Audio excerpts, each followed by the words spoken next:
청소 아주머니의 아들이 일본에서 걸려온 전화를 받았다. 고작 12살이었다. 그는 그곳에 있어서는 안 됐다. 엄마의 근무가 끝나기만을 기다릴 뿐이었다.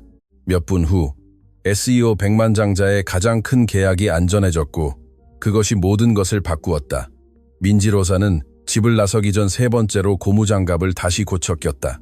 까닭 없는 초조함이 아니었다. 낮 시간대의 추가 근무는 늘 좋지 않았다. 밤에는 거의 투명 인간처럼 지나갈 수 있었다. 낮에는 모든 것이 더 노출되었다. 시선, 요구, 그리고 위험까지. 민준 루카스는 주방의 작은 식탁에 앉아 발 사이에 책가방을 놓고 말없이 엄마를 바라보았다. 12살, 나이에 비해 지나치게 조용했다. 그는 낡은 표지의 공책을 들고 있었는데 아무도 주의를 기울이지 않는 종류의 공책이었고 그럴 필요도 없었다. 오늘은 어쩔 수 없어. 민지로사는 아들을 쳐다보지도 않고 말했다. 청소 직원이 결근하여 지원 요청을 받은 터였다. 거기 중요한 회의가 있대? 민주는 고개를 끄덕였다. 아무것도 묻지 않았다. 그는 질문이 밀린 공과금을 대신 내주지 않는다는 것을 이미 배웠다. 회사 건물은 멀리서도 웅장하게 솟아있었다. 높은 유리, 거울 같은 외관, 사람들이 서둘러 들어가는 모습은 마치 그곳의 시간이 도시의 다른 어떤 곳보다 소중한 듯했다. 민지는 회전문을 통과하기 전 깊게 숨을 쉬었다. 안내 데스크의 에어컨은 너무 차가웠다. 보안 요원이 신분증을 요구하고 이름을 확인한 후 그제야 민준을 발견했다. 저랑 같이 있을 거예요. 민지는 그가 말하기도 전에 재빨리 말했다. 남자는 눈살을 찌푸렸다. 돌아다니면 안 됩니다. 구석에 가만히 앉아있고 아무것도 건드리지 않도록 하세요. 민지는 필요 이상으로 감사 인사를 했다. 민주는 한마디도 하지 않았다. 엘리베이터는 서비스층까지 조용히 올라갔다. 문이 열리자마자 분위기는 이미 달랐다. 사람들이 빠르게 걷고 목소리들은 긴장되어 있었고 임시 테이블 위에는 커피 잔들이 쌓여 있었다. 평범한 날이 아니었다. 여기 있어. 일어나지 마. 아무하고도 말하지 마. 민지는 복도벽에 기대어 있는 의자를 가리켰다. 민주는 순종적으로 앉아 가방을 무릎 위에 놓고 습관처럼 공책을 펼쳤다. 페이지는 단순한 메모, 단어, 그리고 그곳에 있는 아무도 알아볼 수 없는 짧은 문장들로 가득 차 있었다. 그것들은 일본어였다. 할머니 도냐 마르타가 어릴 때부터 가르쳐준 언어였다. 민지는 소리가 나지 않도록 조심하며 청소 카트를 밀었다.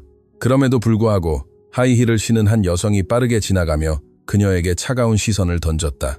지금 청소할 시간 아닌데요. 그녀는 멈추지 않고 불평했다. 죄송합니다. 민지는 고개를 숙이며 대답했다. 복도 반대편에는 큰 유리 회의실이 눈에 띄었다.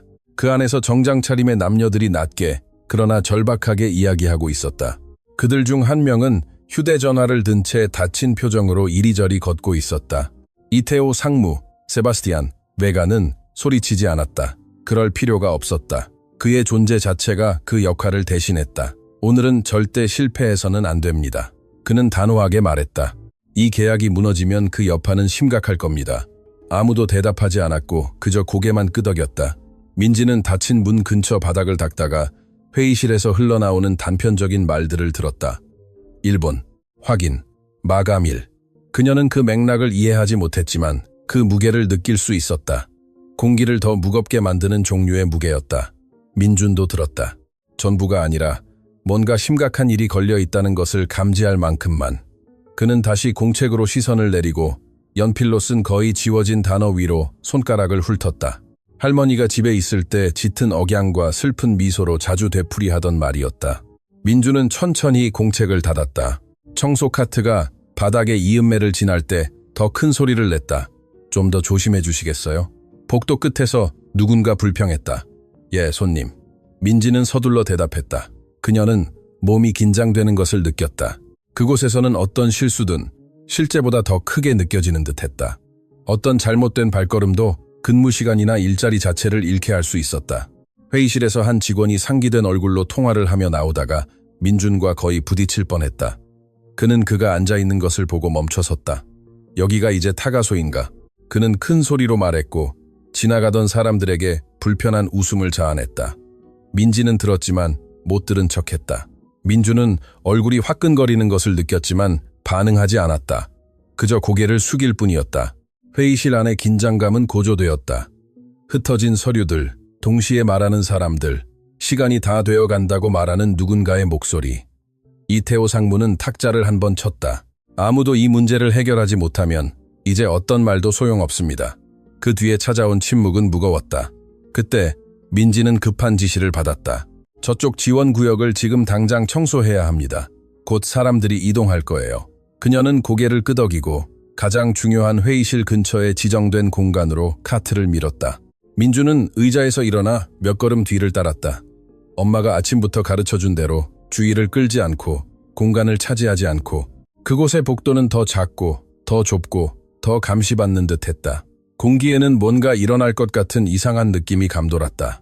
민주는 벽에 기대어 관찰했다. 민지는 심장이 빨리 뛰는 채 재빨리 청소했다. 둘 다 정확히 무엇을 느끼는지는 몰랐지만 둘 다 그것을 느끼고 있었다. 2층에서 뭔가 중요한 것이 위태롭게 걸려 있었고 그들은 비록 보이지 않는 존재였지만 그 한가운데에 서 있었다. 그날 아침 임원진 층은 숨쉬기 힘든 듯했다. 에어컨은 작동했지만 아무도 편안해 보이지 않았다. 커피잔들이 손대지 않은 채 테이블에 쌓여 있었다. 켜진 화면에는 아무도 차분하게 분석할 시간이 없는 그래프와 숫자들만 표시되었다. 벽시계는 잔인하게 전진했다. 이태호 상무는 아무에게도 인사하지 않고 회의실로 들어섰고 재킷을 벗어 의자 위에 놓은 뒤 유리 테이블 위에 손을 짚었다. 다시 시작합시다. 그는 단도직입적으로 말했다. 전화 전에 이 프레젠테이션이 완벽해지길 바랍니다. 아무도 대답하지 않았고 그저 움직이기 시작했다. 한 분석가는 슬라이드를 열었고 다른 직원은 인쇄된 문서를 재정리했고 세 번째 직원은 마치 그것이 무언가를 해결할 것처럼 프로젝터를 조정했다. 문제는 자료에 있는 것이 아니라 시간에 있었다. 일본 기업이 벌써 2번이나 연기했습니다. 이태호 상무가 계속했다. 오늘이 최종 확정입니다. 계약을 맺거나 다른 파트너를 찾을 겁니다. 통역사는 확인했습니까? 누군가 조심스럽게 물었다. 이태호 상무는 차가운 시선을 던졌다. 온다고 했습니다. 온다고 했다와 있다는 같지 않았다. 그곳에 모두가 알았지만 아무도 감히 소리내어 말하지 못했다. 회의실 밖에서 민지는 빠른 동작으로 바닥을 닦았다. 카트는 낮게 끽끽거렸지만 이 긴장된 분위기 속에서는 너무 크게 느껴지는 듯했다. 그녀는 걸레질을 하면서 못 듣는 척했지만 목소리들은 유리를 뚫고 들어왔다. 마진이 정확한가요? 조항에 이의를 제기하면 우리가 노출됩니다. 법무팀이 이미 검토했습니다. 민지는 용어는 이해하지 못했지만 그 톤은 알아차릴 수 있었다. 그것은 돈이 부족할 때, 잘못된 선택이 큰 대가를 치르게 할 때와 같은 톤이었다. 민주는 멀리서 관찰했다. 벽에 기대어 선 채 그는 오늘이 평범한 날이 아니라는 것을 느꼈다. 그곳의 사람들은 큰 소리로 말하지 않았지만 너무 거대해서 다시 지을 수 없는 무언가를 무너뜨릴 수 있는 것처럼 절박하게 말했다. 한 직원이 휴대전화를 귀에 대고 서둘러 회의실을 나섰다. 지금 필요 없어. 그는 목소리를 통제하려 노력하며 말했다. 오늘이야. 나중은 안 돼. 그는 좌절하며 전화를 끊고 다시 안으로 들어갔다. 통역사가 연락이 안 됩니다. 그는 낮게, 그러나 충분히 들릴 만큼 알렸다. 이태호 상무는 1초 동안 눈을 감았다. 그가 눈을 떴을 때 표정은 더욱 굳어 있었다. 이유는 관심 없습니다. 그는 말했다. 누군가를 구하세요. 외부 서비스를 시도해 볼 수 있습니다. 뒤쪽에 앉아있던 한 여성이 제안했다. 이미 해봤습니다. 다른 사람이 대답했다. 콜센터가 불통입니다. 불편한 침묵이 감돌았다. 그럼 즉흥적으로 처리하세요. 이태호 상무가 말했다. 여러분은 지난주부터 이 전화가 올 것을 알고 있었습니다. 우리는 영어를 할 줄 압니다. 누군가 시도했다. 이태호 상무는 참을성 없게 고개를 기울였다. 그들은 영어를 원하지 않습니다. 그들은 명확성을 원하고 그것도 일본어로 원합니다. 복도에서 민지는 문에서 조금 떨어졌다. 호기심 많아 보이거나 그곳에 존재하는 것처럼 보이고 싶지 않았다. 그저 일을 끝내야 했다. 너무 시끄럽네요. 카트를 지나가던 한 남자가 불평하며 카트를 가리켰다. 죄송합니다. 민지는 다시 한번 말했다. 민주는 가방 속에서 주먹을 쥐었다. 그는 아무 말도 하지 않았다. 회의실 안의 긴장감은 시간이 흐를수록 고조되었다. 누군가 최근 이메일을 열고 대충 번역하며 큰 소리로 읽었다. 오늘 확인하지 않으면 절차를 마감할 거라고 합니다. 이태호 상무는 다시 테이블에 기대어 섰다. 잘 들으세요. 그는 단호한 목소리로 말했다. 이 계약이 무너지면 보고서의 숫자 하나로 끝나지 않을 겁니다. 인력 감축이 있을 겁니다. 책임이 뒤따를 겁니다. 아무도 움직이지 않았다. 다시 말하지 않겠습니다. 그가 말을 마쳤다. 밖에서 민지는 속이 조여오는 것을 느꼈다. 이 문장은 그녀에게 하는 말이 아니었지만 똑같이 타격을 입혔다. 감축, 책임, 너무나 잘 아는 단어들이었다. 한 직원이 복도를 뛰어 지나가며 민준과 거의 부딪힐 뻔했다. 그는 사과조차 하지 않았다. 민준은 벽에 몸을 조금 더 웅크렸다. 엄마, 그는 낮게 불렀다. 지금은 안 돼. 민지는 쳐다보지 않고 대답했다. 민준은 공부하기 위해서가 아니라 단지 진정하기 위해 천천히 공책을 펼쳤다. 그는 손으로 쓴 몇몇 단어 위로 시선을 옮겼다. 할머니 댁에서 보낸 오후의 기억. 그 건물과는 어울리지 않지만 끈질기게 존재하는 익숙한 소리와 억양. 회의실에서 누군가 전화기에 스피커를 시험했다. 그 소리는 꺼지기 전까지 몇 초 동안 복도에 울려 퍼졌다. 전화가 오면 누군가는 받아야 합니다. 이태호 상무가 말했다. 빨리요. 하지만 누가요? 분석가가 긴장하며 물었다. 이태호 상무는 깊게 숨을 쉬었다. 모르겠습니다. 그는 대답했다. 하지만 누군가는 해결해야 합니다. 밖에서 민지는 계속해서 카트를 밀었다. 민주는 일어나 말없이 그녀를 따랐다. 복도는 그곳에서 더욱 좁고 더욱 조용하고 마치 건물 전체가 무언가 일어나기를 기다리는 듯했다. 민주는 벽 근처에 멈춰서서 가방을 끌어안았다. 정확히 왜인지 알 수 없었지만 심장이 빠르게 뛰었다. 회의실 안에서 이태호 상무는 시계를 보았다. 언제든 전화가 올 겁니다. 그는 말했다. 아무도 대답하지 않았다. 문제는 발생했고 그곳에 아무도 그것을 해결할 준비가 되어 있지 않은 듯했다. 전화벨 소리가 알람처럼 회의실의 공기를 갈랐다. 크지는 않았지만 끈질겼다. 누구도 듣고 싶어하지 않는 것처럼 보이는 건조하고 반복적인 소리였다. 모두가 동시에 서로를 쳐다보았다. 이태호 상무가 가장 먼저 반응했다. 받으세요. 그는 목소리를 높이지 않고 말했다. 아무도 움직이지 않았다. 전화벨이 다시 울렸다. 한 분석가가 마치 장치가 물어뜯을 것처럼 주저하며 손을 뻗었다. 그녀는 그것을 귀에 대고 2초 동안 듣더니 창백해졌다. 일본어입니다. 그녀는 마이크를 가리고 말했다. 이미 말하고 있어요. 이태호 상무는 잠시 눈을 감았다. 그가 눈을 떴을 때 그는 눈에 띄게 더 긴장해 있었다. 누구에게든 넘기세요. 그는 명령했다. 분석가는 거의 애원하듯이 동료들에게 몸을 돌렸다. 여기 일본어 이해하는 사람 없나요? 침묵. 몇몇 단어는 알아듣겠습니다. 한 남자가 위험을 감수하며 말했다. 하지만 대답은 못합니다. 전화는 계속 연결되어 있었다. 반대편에서 목소리는 빠르게 참을성 없이 말하고 있었다. 끊어요. 누군가 당황하며 제안했다. 이태호 상무는 테이블 위에 손을 내리쳤다. 안 됩니다. 그는 말했다. 끊으면 끝장입니다. 복도에서 민지는 몇 분 전에 지정된 지원 구역으로 청소 카트를 밀고 있었다. 그녀는 빨리 움직이려 했지만 초조함이 그녀를 둔하게 만들었다. 모든 발걸음이 이 장소의 리듬에서 벗어난 듯했다. 민주는 평소처럼 몇 걸음 뒤를 걸었다. 그는 걷는 것보다 관찰하는 것에 더 집중했다. 회의실 유리를 뚫고 나온 목소리는 복도에 희미하게 들려왔다. 모든 것을 이해할 수는 없었지만 그 톤은 분명했다. 짜증, 피로, 그리고 결정적인. 민주는 걸음을 늦췄다. 직원은 여전히 수화기를 귀에 댄 채 이제 한국어로 다시 말했다. 제가 명확하게 이해하지 못하는 무언가를 묻고 있습니다. 그녀는 거의 속삭이듯이 말했다. 정확히 계약에 무엇이 부족한지 묻는다고 해. 이태호 상무가 단호하게 말했다. 그녀가 시도했다. 죄송합니다. 그녀는 영어로 시작했다. 대답은 즉각적으로 더 거칠게 돌아왔다. 그녀는 전화기를 귀에서 멀리 떼어놓았다. 영어를 원하지 않는다고 말했습니다. 그녀가 설명했다. 이태호 상무는 손으로 얼굴을 쓸어내리며 이미 답을 알면서도 통역사를 물었다. 여전히 연락이 안 됩니다. 누군가 대답했다. 그 직원은 잠시 시간을 달라고 모호한 문장들을 반복하며 통화를 유지하려고 노력했다.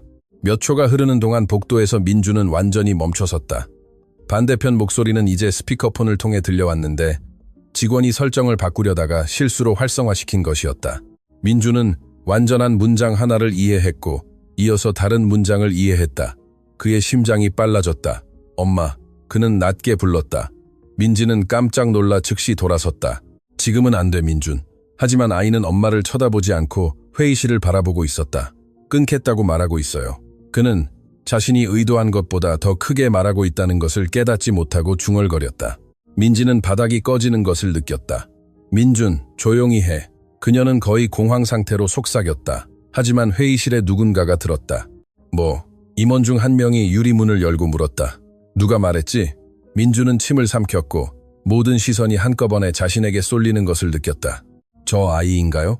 다른 사람이 눈살을 찌푸리며 물었다. 청소 아주머니의 아들. 민지는 카트 위에 걸레를 떨어뜨렸다. 죄송합니다. 그녀는 재빨리 말했다. 얘는 무슨 말을 하는지 몰라요. 알아요. 민준이 신라 같은 목소리로 대답했다. 끊겠다고 했어요. 그때 형성된 침묵은 그날의 다른 모든 침묵과는 달랐다. 긴장이 아니라 당혹감이었다. 이태호 상무는 문 가까이 다가와 마치 아이가 그곳에 전에 없었던 것처럼 그를 관찰했다. 너 일본어 이해하니? 그는 단도직입적으로 물었다. 민주는 망설이며 엄마를 쳐다보았다. 민지는 얼굴이 창백했다. 조금요. 그가 대답했다. 할머니한테 배웠어요. 이건 장난이 아닙니다. 한 임원이 말했다. 우리는 수백만 달러짜리 계약을 이야기하고 있어요. 알아요. 민주는 눈을 내리깔며 대답했다. 그래서 말한 거예요.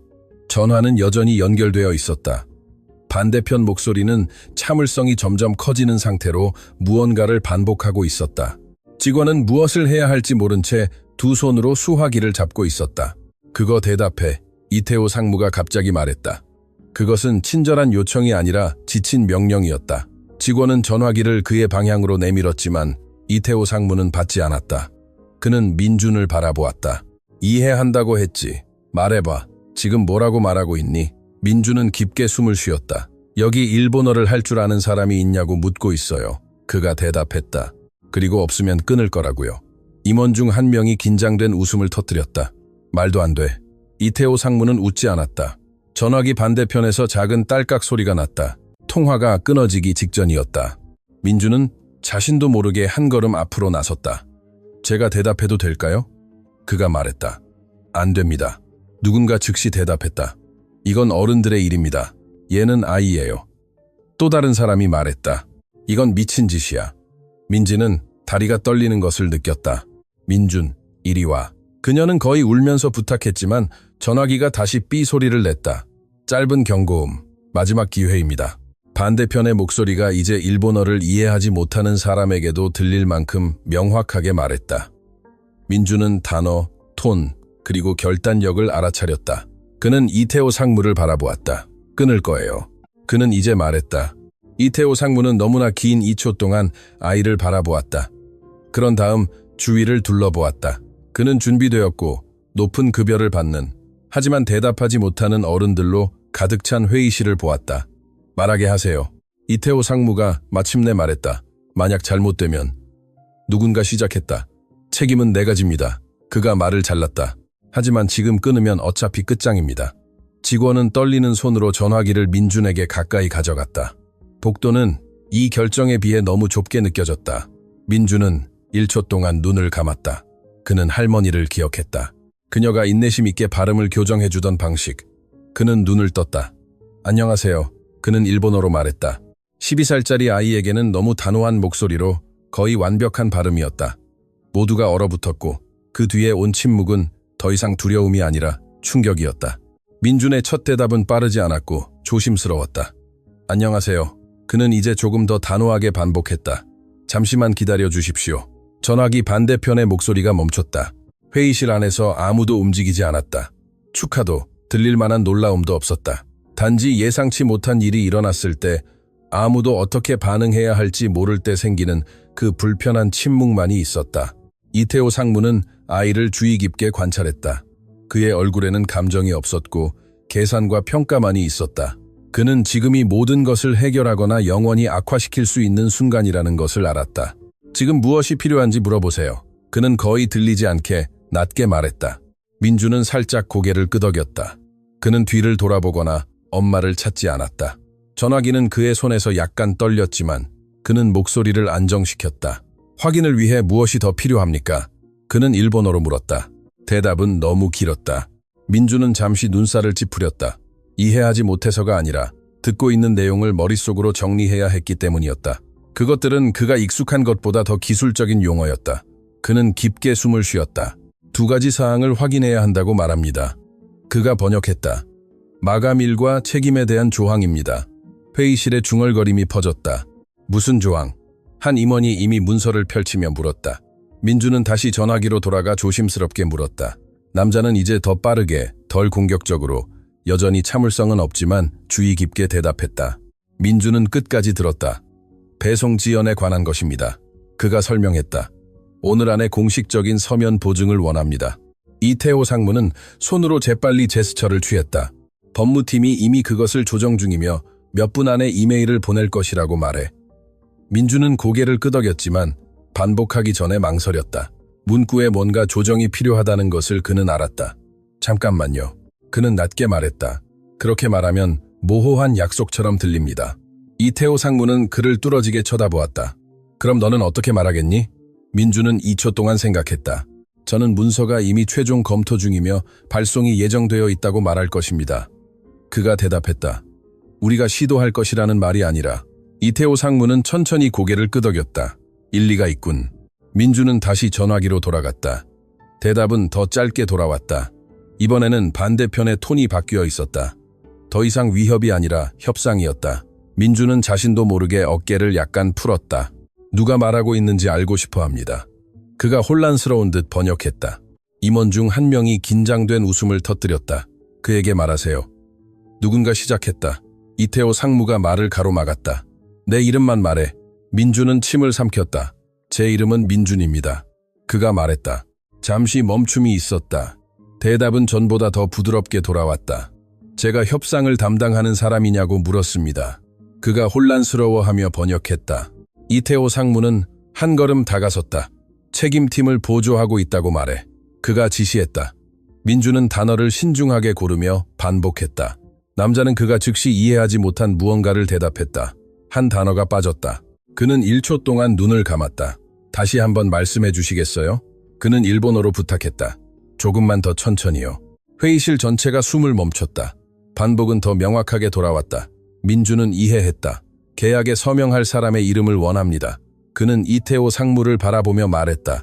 나입니다. 그는 망설임 없이 대답했다. 민주는 전달했다.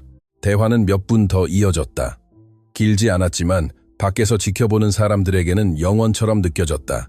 민주는 연설하지 않았고 인상을 주려고 노력하지 않았다. 그저 대답하고 번역하고 확인했다. 어느 순간 그는 법률 용어에 대해 거의 혼동할 뻔했다. 그는 문장 중간에 멈췄다. 잠깐만요. 그는 마이크를 손으로 가리고 낮게 말했다. 이 부분 저에게 확인해 주세요. 한 변호사가 재빨리 다가와 문서의 한 부분을 가리켰다. 그것이 맞습니다. 민주는 고개를 끄덕이고 다시 통화를 이어갔다. 전화기 반대편의 남자는 깊게 숨을 쉬었다. 민준. 그는 그 소리를 분명하게 들었다. 이메일을 기다리겠다고 말했습니다. 그가 번역했다. 그리고 오늘 그것을 받으면 절차가 계속될 것입니다. 이태호 상무는 법무팀에게 신호를 보냈다. 이제 민준의 마지막 문장은 차분했다. 몇 분 안에 서면으로 확인해 드리겠습니다. 귀하의 인내심에 감사드립니다. 그는 전화기를 귀에서 멀리 떼어놓았다. 통화가 끝났음을 알리는 건조한 딸깍 소리가 필요 이상으로 크게 울려 퍼졌다. 몇 초 동안 아무도 아무 말도 하지 않았다. 박수도 없었고 축하도 없었고 그저 방금 일어난 일을 이해하려고 노력하는 사람들이 서로를 쳐다보는 침묵만이 있었다. 이 아이는 누구지? 누군가 거의 소리 없이 중얼거렸다. 민주는 침묵의 무게가 자신에게 떨어지는 것을 느꼈다. 전화기는 여전히 그의 손에 있었다. 그는 그것을 너무 깨지기 쉬운 물건처럼 조심스럽게 직원에게 돌려주었다. 가도 될까요? 그는 낮게 물었다. 민지는 즉시 한 걸음 앞으로 나섰다. 이제 가겠습니다. 그녀는 떨리는 목소리로 서둘러 말했다. 이태호 상무가 손을 들었다. 잠깐만요. 그가 요청했다. 민지는 굳어버렸다. 이태호 상무는 다시 민준을 바라보았다. 이제 계산은 없었다. 정의하기 더 어려운 무언가가 있었다. 할머니에게 배웠다고 했지? 그가 말했다. 민준은 고개를 끄덕였다. 예, 상무님. 그것을 더 자세히 이해하고 싶습니다. 그는 나중에 단어를 신중하게 고르며 말했다. 민준은 그것이 좋은 것인지 나쁜 것인지 알 수 없었지만 고개를 끄덕였다. 회의실 밖에서 법무팀은 이미 광적으로 타자를 치고 있었다. 계약은 아직 완료되지 않았지만 잃어버리지도 않았고 그곳에 모두가 그것을 알고 있었다. 그 순간 이후로 아무것도 예전과 같지 않을 터였다. 민지가 마지막 복도를 마쳤을 때 태양은 더 이상 같은 힘으로 창문을 통해 들어오지 않았다. 건물은 더 조용했다. 아침의 질주는 뒤로 밀려났고 장기간의 긴장 후에 오는 그 억눌린 피로로 대체되었다. 민주는 가방을 가슴에 안고 지원구역 의자 중 하나에 앉아 있었다. 아무 말도 하지 않았다. 회의실을 나온 이후로 아무도 정확히 무슨 일이 일어날지 말해주지 않았다. 그들은 단지 아직 쫓겨나지 않았다는 것을 알 뿐이었다. 괜찮니? 민지는 걸레를 카트에 넣으며 낮은 목소리로 물었다. 민주는 별다른 확신 없이 고개를 끄덕였다. 괜찮아요. 사실 그는 그렇게 말할 수 없었다. 몸은 그곳에 있었지만 머리는 모든 어른이 그를 듣기 위해 멈췄던 그 순간에 여전히 갇혀 있었다. 그는 그 느낌이 좋지 않았다. 그는 주목받는 것을 좋아하지 않았고 특히 이 장소에서는 더욱 그러했다. 몇 분 후 한 비서가 나타났다. 이태호 상무님께서 기다려달라고 하셨습니다. 그는 중립적인 톤으로 말했다. 곧 부르실 겁니다. 민지는 속이 뒤집히는 것을 느꼈다. 지금요? 그녀는 간신히 물었다. 남자는 대답을 기다리지 않고 떠났다. 민지는 아들 옆에 앉아 아이를 진정시키기 위해서라기보다 자신을 진정시키기 위해 자동적인 몸짓으로 그의 머리를 쓰다듬었다. 하나님 뜻대로 되게 해주세요. 그녀가 중얼거렸다. 민주는 대답하지 않았다. 그는 할머니를 생각했다. 사람이 옳은 일을 할 때 그 순간에는 왜인지 항상 이해하지 못하지만 나중에는 이해하게 된다고 말하던 그녀의 방식. 거의 1시간이 지나서야 같은 비서가 돌아왔다. 들어오셔도 됩니다. 이태호 상무의 사무실은 민준이 상상했던 것보다 작았다. 웅장함은 없었다. 지나치게 깔끔하게 정리된 책상, 앞에 의자 2개, 도시를 내려다보는 창문. 기능적이고 차가웠지만 적대적이지 않은 공간이었다. 이태호 상무는 재킷을 벗고 셔츠 소매를 걷어 올린 상태였다. 그는 강해 보이기보다는 피곤해 보였다. 앉으세요. 그는 의자를 가리키며 말했다. 민지는 그 자리가 자신에게 속하지 않는 것처럼 조심스럽게 앉았다. 민주는 그 옆에 앉아 가방 위에 손을 올려두었다. 몇 초 동안 아무도 아무 말도 하지 않았다. 아까 더 잘 이해하고 싶다고 했었죠. 이태호 상무가 침묵을 깨며 시작했다. 그리고 여전히 그렇습니다. 질책하기 위해서가 아니라 이해하기 위해서입니다. 민지는 손가락을 꽉 쥐었다. 저희는 문제를 일으키고 싶지 않았습니다. 그녀는 재빨리 말했다. 제 아들을 데려오지 말았어야 했다는 것을 알지만 오늘만 그랬어요. 제가 부탁한 부탁이었습니다. 이태호 상무가 손을 들어 말을 끊었다. 그것에 관한 것이 아닙니다. 그는 말했다. 그건 이미 지난 일입니다. 그는 시선을 민준에게 돌렸다. 그렇게 어린 나이에 그런 종류의 책임을 짊어지기에는 너무 어려 보이는군요. 그가 말했다. 민준은 어깨를 으쓱했다. 책임을 원하지 않았습니다. 그가 대답했다. 단지 일이 잘못되는 것을 원하지 않았을 뿐입니다. 이태호 상무는 천천히 고개를 끄덕였다. 할머니에 대해 이야기했지 않습니까? 차분하게 말해주세요. 민준은 깊게 숨을 쉬었다. 그는 낯선 사람에게 자신의 삶의 이 부분에 대해 이야기하는 것을 좋아하지 않았지만 그의 톤에는 침범하는 것이 아니라 주의 깊은 무언가가 있었다. 그녀는 어릴 때 일본에서 왔습니다. 그가 시작했다. 여기서 결혼했지만 결코 진정으로 이곳 사람이 되었다고 느끼지 못했습니다. 민지는 말없이 관찰했다. 이 이야기는 새로운 것이 아니었지만 아들이 그것을 말하는 것을 듣는 것은 또 다른 차원이었다. 그녀는 일본어를 그만두면 자신이 사라질 것이라고 말했습니다. 민준이 계속했다. 그래서 저와 항상 단순한 것들에 대해, 하루에 대해, 향수에 대해 이야기했어요. 이태호 상무는 방해하지 않고 들었다. 저는 거의 매일 밤 그녀와 함께 있었어요. 민준이 말했다. 엄마는 일했고 우리는 함께 저녁을 먹었고 그녀는 사랑을 가르치듯이 단어를 가르쳐 주었어요. 민준은 계속하기 전에 잠시 망설였다. 그녀가 아팠을 때 집 밖으로 나가는 것을 멈췄어요. 그가 말했다. 하지만 피곤하고 약해졌을 때도 저에게 계속 말을 걸었습니다. 민지는 침을 삼켰다. 그녀는 민준 아버지가 떠났을 때 남아준 사람이었습니다. 그녀가 말을 이었다. 우리는 할 수 있는 만큼 서로를 지지했습니다. 이태호 상무는 잠시 창문으로 시선을 돌렸다. 아직 살아 계신가요? 그가 물었다. 아닙니다. 민준이 신락 같은 목소리로 대답했다. 2년 전에 돌아가셨어요. 그 뒤에 이어진 침묵은 불편하지 않았고 존중하는 침묵이었다. 그렇다면 이태호 상무가 그를 다시 바라보며 말했다. 너는 그것을 사용하기 위해 일본어를 배운 것이 아니라 누군가를 잃지 않기 위해 배운 것이군요. 민준은 고개를 끄덕였다. 그런 것 같아요. 이태호 상무는 깊게 숨을 쉬고 책상 위에 손을 교차했다. 오늘 그 회의실의 모든 사람은 준비되어 있었습니다. 그는 말했다. 학위, 직책, 경험. 그런데도 아무도 해결하지 못했습니다. 그는 잠시 멈췄다. 너는 일찍부터 오랫동안 귀 기울였기 때문에 할 수 있었습니다. 민지는 눈물이 고이는 것을 느꼈지만 아무 말도 하지 않았다. 저는 우연을 믿지 않습니다. 이태호 상무가 계속했다. 저는 맥락을 믿습니다. 그리고 당신들의 맥락은 힘듭니다. 그는 의자에 기댔다. 오늘 아직 마무리해야 할 일들이 있습니다. 그가 말했다. 하지만 한 가지를 분명히 하고 싶습니다. 민지는 몸을 굳혔다. 방금 일어난 일은 무시되지 않을 겁니다. 그가 단언했다. 호의로도 자선으로도 아닙니다. 민주는 가방끈을 꽉 쥐었다. 저는 아무것도 원하지 않아요. 그는 재빨리 말했다. 이태호 상무는 살짝 미소 지었다. 쉬운 미소가 아니라 지친 미소였다. 알고 있습니다. 그가 대답했다. 그리고 바로 그것 때문에 저는 다음에 올 것을 신중하게 생각하고 싶습니다. 그는 일어섰다. 내일이나 모레 다시 연락드리겠습니다. 그는 서두르지 않고 놀라게 하지 않고 말했다. 민지도 불안하게 일어섰다. 감사합니다. 저를. 그녀는 어떻게 끝내야 할지 몰랐다. 봐주셔서요. 그가 말을 마쳤다. 그녀는 고개를 끄덕였다. 이태호 상무는 문을 열었다. 때때로 그는 말했다. 사람은 거의 잃을 뻔했을 때만 자신이 가진 것을 깨닫게 됩니다. 복도에서 민지와 민주는 말없이 함께 걸었다. 건물은 이제 다른 듯했다.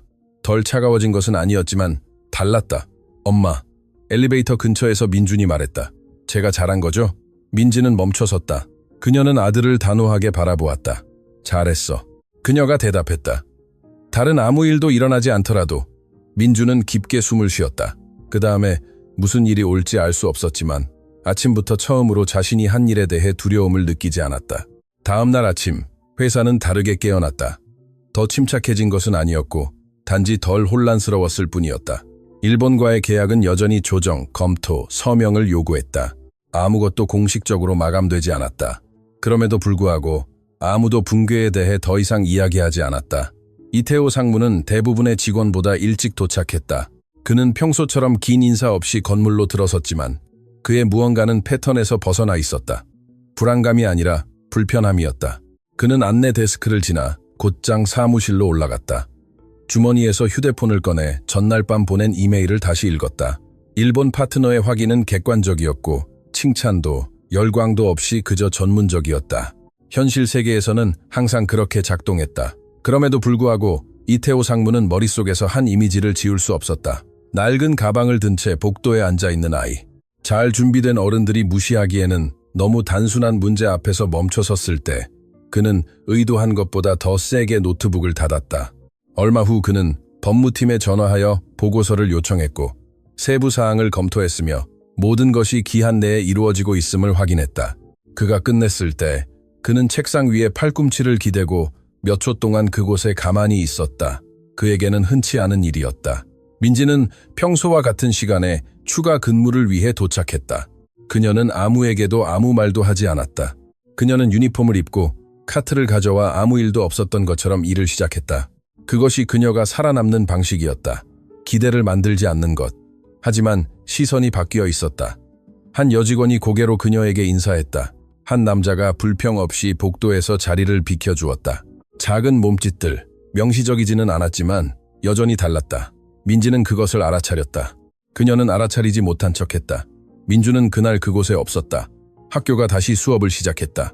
공책은 이제 평범한 교실의 단순한 책상 위에 있었고 그의 엄마는 어제만 해도 닿을 수 없을 것 같았던 복도를 통과하고 있었다. 오전에 이태호 상무는 사무실을 나와 층을 걸어 다녔다. 그는 존재를 알리지 않고 그저 관찰했다. 그는 집중하는 직원, 긴장하는 직원, 무관심한 직원들을 보았다. 그는 전날 민지가 너무 서둘러 카트를 밀던 지원 구역을 지나갔다. 그는 잠시 그곳에 멈춰 섰다. 민지 씨, 그가 불렀다. 그녀는 심장이 빨라지며 즉시 돌아섰다. 예, 상무님. 이태호 상무는 그 반사적인 반응을 알아차렸다. 그것은 존경이 아니라 훈련된 두려움이었다. 저랑 잠시 이야기 좀 할까요? 그가 요청했다. 민지는 걸레를 놓는 시간만큼만 망설였다. 물론입니다. 그들은 주 구역에서 떨어진 작은 방, 거의 사용되지 않는 보조 사무실로 걸어갔다. 앉으세요. 이태호 상무가 의자를 가리키며 말했다. 민지는 조심스럽게 앉았다. 당신의 시간을 많이 뺏지 않겠습니다. 그가 시작했다. 단지 몇 가지를 명확히 해야 합니다. 그녀는 침묵을 지켰다. 어제 이태호 상무가 말했다.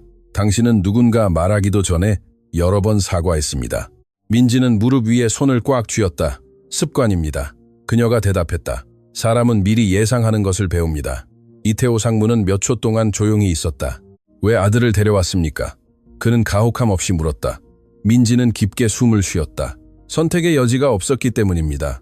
그녀가 대답했다. 학교가 닫았어요. 저는 추가 근무가 필요했고 일자리를 유지해야 했습니다. 이태호 상무는 천천히 고개를 끄덕였다. 그것이 일자리를 잃게 할 수도 있다는 것을 알고 있었나요? 알고 있습니다. 그녀가 말했다. 하지만 때로는 위험이 이미 존재합니다. 내가 선택하지 않더라도 그 대답이 공중에 머물렀다. 당신은 아들이 아는 것에 대해 결코 이야기하지 않았습니다. 이태호 상무가 말했다. 중요하다고 생각하지 않았습니다. 민지가 대답했다.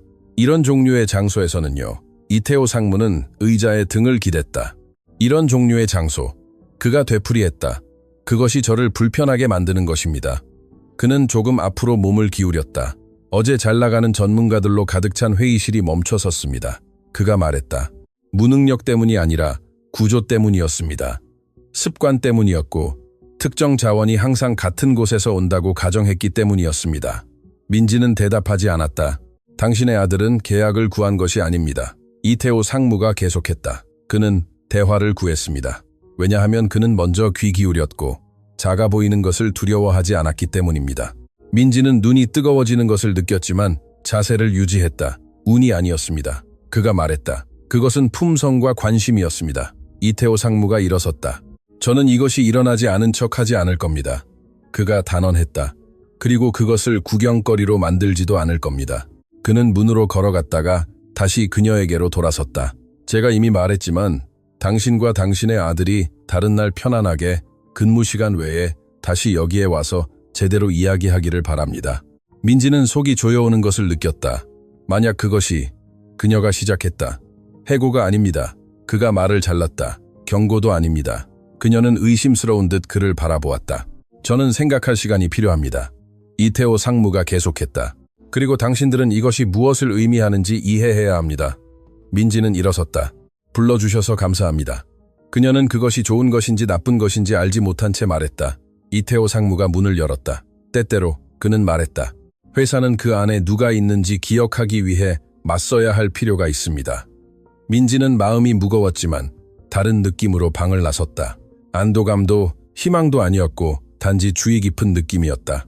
근무가 끝난 후 그녀는 민준에게 전화했다. 그분이 우리랑 다시 이야기하고 싶으시다고 해. 그녀가 말했다. 좋은 일이에요? 아들이 반대편에서 물었다. 민지는 대답하기 전에 건물을 올려다보았다. 아직 모르겠어. 그녀가 말했다. 하지만 심각한 일이야. 민준은 몇 초 동안 침묵했다. 그럼 괜찮아요. 그가 대답했다. 함께 가요. 민지는 전화를 끊고 깊게 숨을 쉬었다. 어떤 문은 갑자기 열리지 않는다. 먼저 삐걱거린다. 그리고 이태호 상무는 그것을 알고 있었다. 그 삐걱거리는 소리를 무시한다면 그는 계약을 구하는 것이 아니라 훨씬 더 큰 무언가를 잃는 것일 터였다. 이태호 상무는 다음 날로 대화를 잡지 않았고 또한 너무 많은 시간을 보내지도 않았다. 그는 상황이 진정될 만큼만 기다렸고 잊혀진 것처럼 보이지 않을 만큼만 기다렸다. 사흘 후 그는 민지에게 연락하라고 지시했다. 이태호 상무님께서 민지 씨와 아드님과 이야기하고 싶어 하십니다. 전화기 반대편의 목소리가 말했다. 내일 오후에 가능합니다. 민지는 불안정한 땅을 밟는 사람의 이상한 느낌과 함께 전화를 끊었다. 공식적인 소집도 아니었고 친절함도 아니었고 그 중간에 무언가였고 그것이 그녀를 경계하게 만들었다. 다음 날 그녀는 약속된 시간보다 일찍 도착했다. 그녀는 여전히 평소에 단순한 옷을 입고 있었지만 평소보다 더 많은 시간을 들여 그것을 골랐다. 민주는 가방을 등에 메고 다친 표정으로 그녀 옆을 걸었다. 그는 두려워하지 않았고 의심하고 있었다. 그들은 회의구역과 가장 붐비는 복도에서 떨어진 더 작은 방으로 안내되었다. 단순한 테이블, 의자 3개, 그리고 측면 창문이 있는 중립적인 공간이었다. 그들이 들어섰을 때 이태호 상무는 이미 그곳에 있었다. 와주셔서 감사합니다. 그는 일어서며 말했다. 앉으세요. 지나친 격식도 없었고 친밀감도 없었고 단지 명확성만이 있었다. 이태호 상무는 그들이 자리를 잡을 때까지 기다린 후 계속했다. 저는 그날 이후로 많은 생각을 했습니다. 그는 계약뿐만 아니라 그 주변에서 일어난 일에 대해서도 생각했다고 시작했다. 민지는 무릎 위에 손을 교차한 채 유지했다. 민주는 테이블을 바라보았다. 당신의 아들이 한 일은 흔한 일이 아니었습니다. 그가 말했다. 하지만 기적도 아니었습니다. 그것은 결과였습니다. 민주는 혼란스러운 듯 눈을 들었다. 무엇의 결과요? 그가 물었다. 시간의 결과입니다. 이태호 상무가 대답했다. 경청의 결과, 관심의 결과, 이런 환경에서는 흔히 가치 있게 여겨지지 않는 것들의 결과입니다. 그는 계속하기 전에 깊게 숨을 쉬었다. 저는 이것을 아름다운 이야기로 만들고 싶지 않습니다. 그가 계속했다. 그것은 당신들에게도 저에게도 공정하지 않다고 생각합니다. 민지는 침을 삼켰다. 그러니 저는 단도직입적으로 말하겠습니다. 그는 폴더를 열고 테이블 위에 몇 장의 종이를 놓았다. 민준 군은 12살입니다. 어른이 아니며 직원이 아니며 자신의 것이 아닌 책임을 짊어져서는 안 됩니다. 민준은 천천히 고개를 끄덕였다.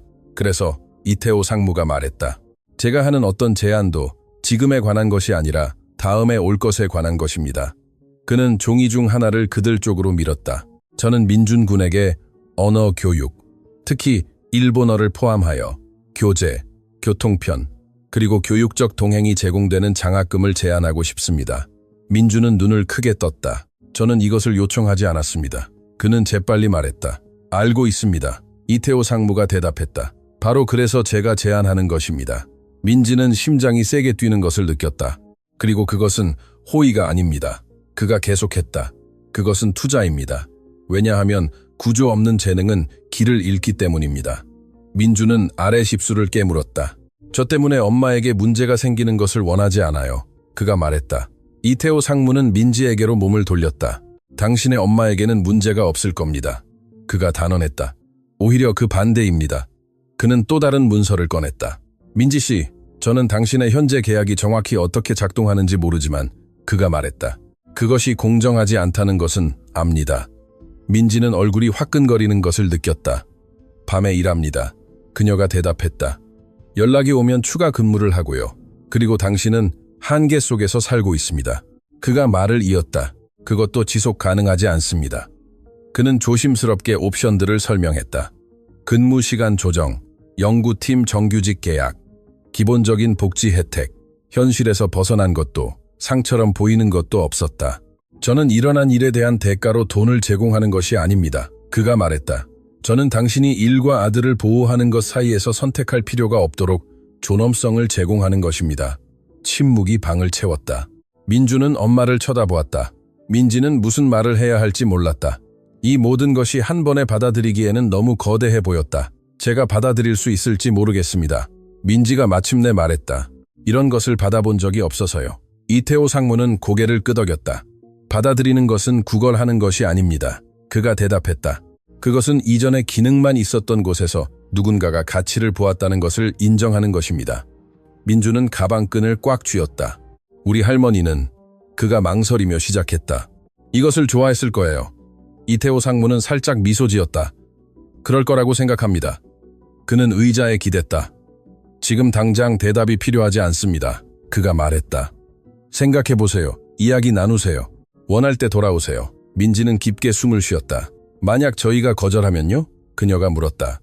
그럼 아무것도 변하지 않습니다. 그가 대답했다. 하지만 당신들이 거절하지 않기를 바랍니다. 민주는 몇 초 동안 침묵했고 그런 다음 시선을 들었다. 제가 받아들인다면 그가 말했다. 그것은 언젠가 전화를 받았기 때문이 아니라 배우고 싶기 때문입니다. 이태호 상무는 고개를 끄덕였다. 바로 그것이 제가 기대하는 바입니다. 그들이 방을 나섰을 때 복도는 덜 적대적으로 보였다. 더 환영하는 곳은 아니었지만 단지 인간적이었다. 민지는 모든 것이 실수였다고 누군가 말할까봐 여전히 두려워하는 것처럼 천천히 걸었다. 엘리베이터에서 민준이 침묵을 깼다. 엄마. 그가 말했다. 우리가 받아들이면 삶이 바뀔 거예요. 민지는 대답하기 전에 생각했다. 바뀔 거야. 그녀가 말했다. 하지만 누군가 원해서가 아니라 네가 이미 존재하던 문을 열었기 때문이야. 민주는 엘리베이터 유리에 머리를 기댔다. 다음에 무슨 일이 올지 정확히 알 수 없었지만 한 가지는 알았다. 그는 예전에 그곳으로 돌아가지 않을 터였다. 다음 날들은 이상했다. 민지는 아무것도 변하지 않은 것처럼 일상을 계속했다. 왜냐하면 실제로는 아직 변하지 않았기 때문이다. 그녀는 근무에 도착했고 복도를 청소했고 시선을 피했다. 하지만 그녀 안에 무언가가 움직이고 있었다. 감히 이름을 붙이지 못하는 조용한 희망. 민준도 그 이상함을 느꼈다. 학교에서 친구들은 일상적인 것들, 비디오 게임, 드라마, 중요하지 않은 소문에 대해 이야기했다. 그리고 그는 자신이 다른 무언가를 짊어지고 있다고 느꼈다. 이제 그것은 자부심이 아니라 무게였다. 계획하지 않았던 중요한 일을 했다는 무게. 어느 날 오후 민지가 근무를 마치고 집에 돌아왔을 때 민주는 공책을 펼친 채 소파에 앉아 있었지만 글을 쓰고 있는 것이 아니라 그저 페이지들을 바라보고 있었다. 무슨 일이야? 그녀는 가방을 식탁에 내려놓으며 물었다. 민주는 대답하는데 시간이 걸렸다. 할머니를 생각하고 있었어요. 그가 말했다. 그녀가 저에게 가르쳐준 모든 것에 대해서요. 민지는 그의 옆에 앉았다. 그분은 자랑스러워 하실 거야. 민주는 고개를 끄덕였다. 하지만 제가 이 모든 것을 받을 자격이 있는지 모르겠어요. 민지는 그를 똑바로 쳐다보았다. 자격의 문제가 아니야, 민준. 그녀가 말했다. 기회를 잡는 것에 관한 거야. 그는 시선을 내렸다. 실망시킬까봐 두려워요. 민지는 아들의 머리를 쓰다듬었다. 우리 모두 두려움을 느껴. 그녀가 대답했다. 하지만 두려움은 시도하지 않을 이유가 될 수 없어. 민주는 공책을 닫았다. 엄마는 이태호 상무님이 제안한 것을 받아들일 거예요? 그가 물었다. 민지는 깊게 숨을 쉬었다. 아직 모르겠어. 그녀는 인정했다. 하지만 그러지 않는다면 바보 같을 것 같아. 그럼 해요. 민준이 말했다. 함께. 민지는 미소 지었다. 함께. 그녀가 되풀이했다. 이틀 후 민지는 이태호 상무가 그녀에게 준 번호로 전화했다. 반대편의 목소리는 그녀를 곧바로 그에게 연결해 주었다. 안녕하세요, 민지 씨. 이태호 상무가 말했다. 생각해 보셨나요? 예. 그녀가 대답했다. 받아들이고 싶습니다. 반대편에서 짧은 멈춤이 있었다. 그 말을 들으니 기쁘군요. 그가 말했다. 제가 모든 것을 정리하기 시작하겠습니다. 월요일에 오실 수 있나요? 예, 상무님. 민지가 대답했다. 그녀가 전화를 끊었을 때 손이 떨리는 것을 느꼈다. 두려움이 아니라 희망과 비슷한 무언가 때문이었다. 민지가 방으로 들어섰을 때 민주는 자신의 방에 있었다. 결정했어. 그녀가 말했다. 우리가 받아들인대. 민주는 시선을 들었다. 그리고 이제요? 이제 민지가 말했다. 다시 시작하는 거야. 주말은 느리게 지나갔다. 민지는 침착함을 유지하려고 노력했지만 불안감이 그녀를 지배했다. 그녀는 필요 이상으로 집을 청소했다. 이미 정리된 것들을 정리했다. 평소보다 더 많은 주의를 기울여 요리했다. 민주는 한편 공책을 다시 읽으며 시간을 보냈다. 할머니의 말씀은 이제 더 생생하고 더 현실적으로 느껴졌는데 마치 그녀가 그곳에서 그를 인도하고 있는 것 같았다. 일요일 밤 민지는 주방 식탁에서 민준과 함께 앉았다. 한 가지를 알아줬으면 좋겠어. 그녀가 말했다. 앞으로 올 일은 쉽지 않을 거야. 민준은 고개를 끄덕였다. 알아요. 사람들이 우리가 이것을 받을 자격이 없다고 생각할 거야. 그녀가 계속했다. 운이라고, 우연이라고. 민준은 그녀를 똑바로 쳐다보았다. 엄마는 어떻게 생각하세요? 민지는 살짝 미소 지었다. 우리가 평생 열심히 일했고 이것은 선물이 아니라 인정이라고 생각해. 민주는 고개를 끄덕였다. 그럼 괜찮아요. 월요일은 이상한 맑음과 함께 찾아왔다. 하늘은 맑았고 공기는 신선했다. 민지는 평소보다 더 많은 주의를 기울여 옷을 입었다. 우아한 옷은 아니었지만 깨끗하고 다림질되었고 품이 있는 옷이었다. 민준도 준비했다. 그는 평소처럼 공책을 가방에 넣었다. 필요할지 알 수 없었지만 그것을 가지고 있는 것이 안심이 되었다. 그들은 약속된 시간보다 일찍 건물에 도착했다. 보안 요원은 이번에는 그들을 알아보았다. 안녕하세요. 그는 짧은 미소와 함께 말했다. 민지는 놀라며 고개를 끄덕였다. 안녕하세요. 그들은 이태호 상무의 사무실이 있는 층으로 올라갔다.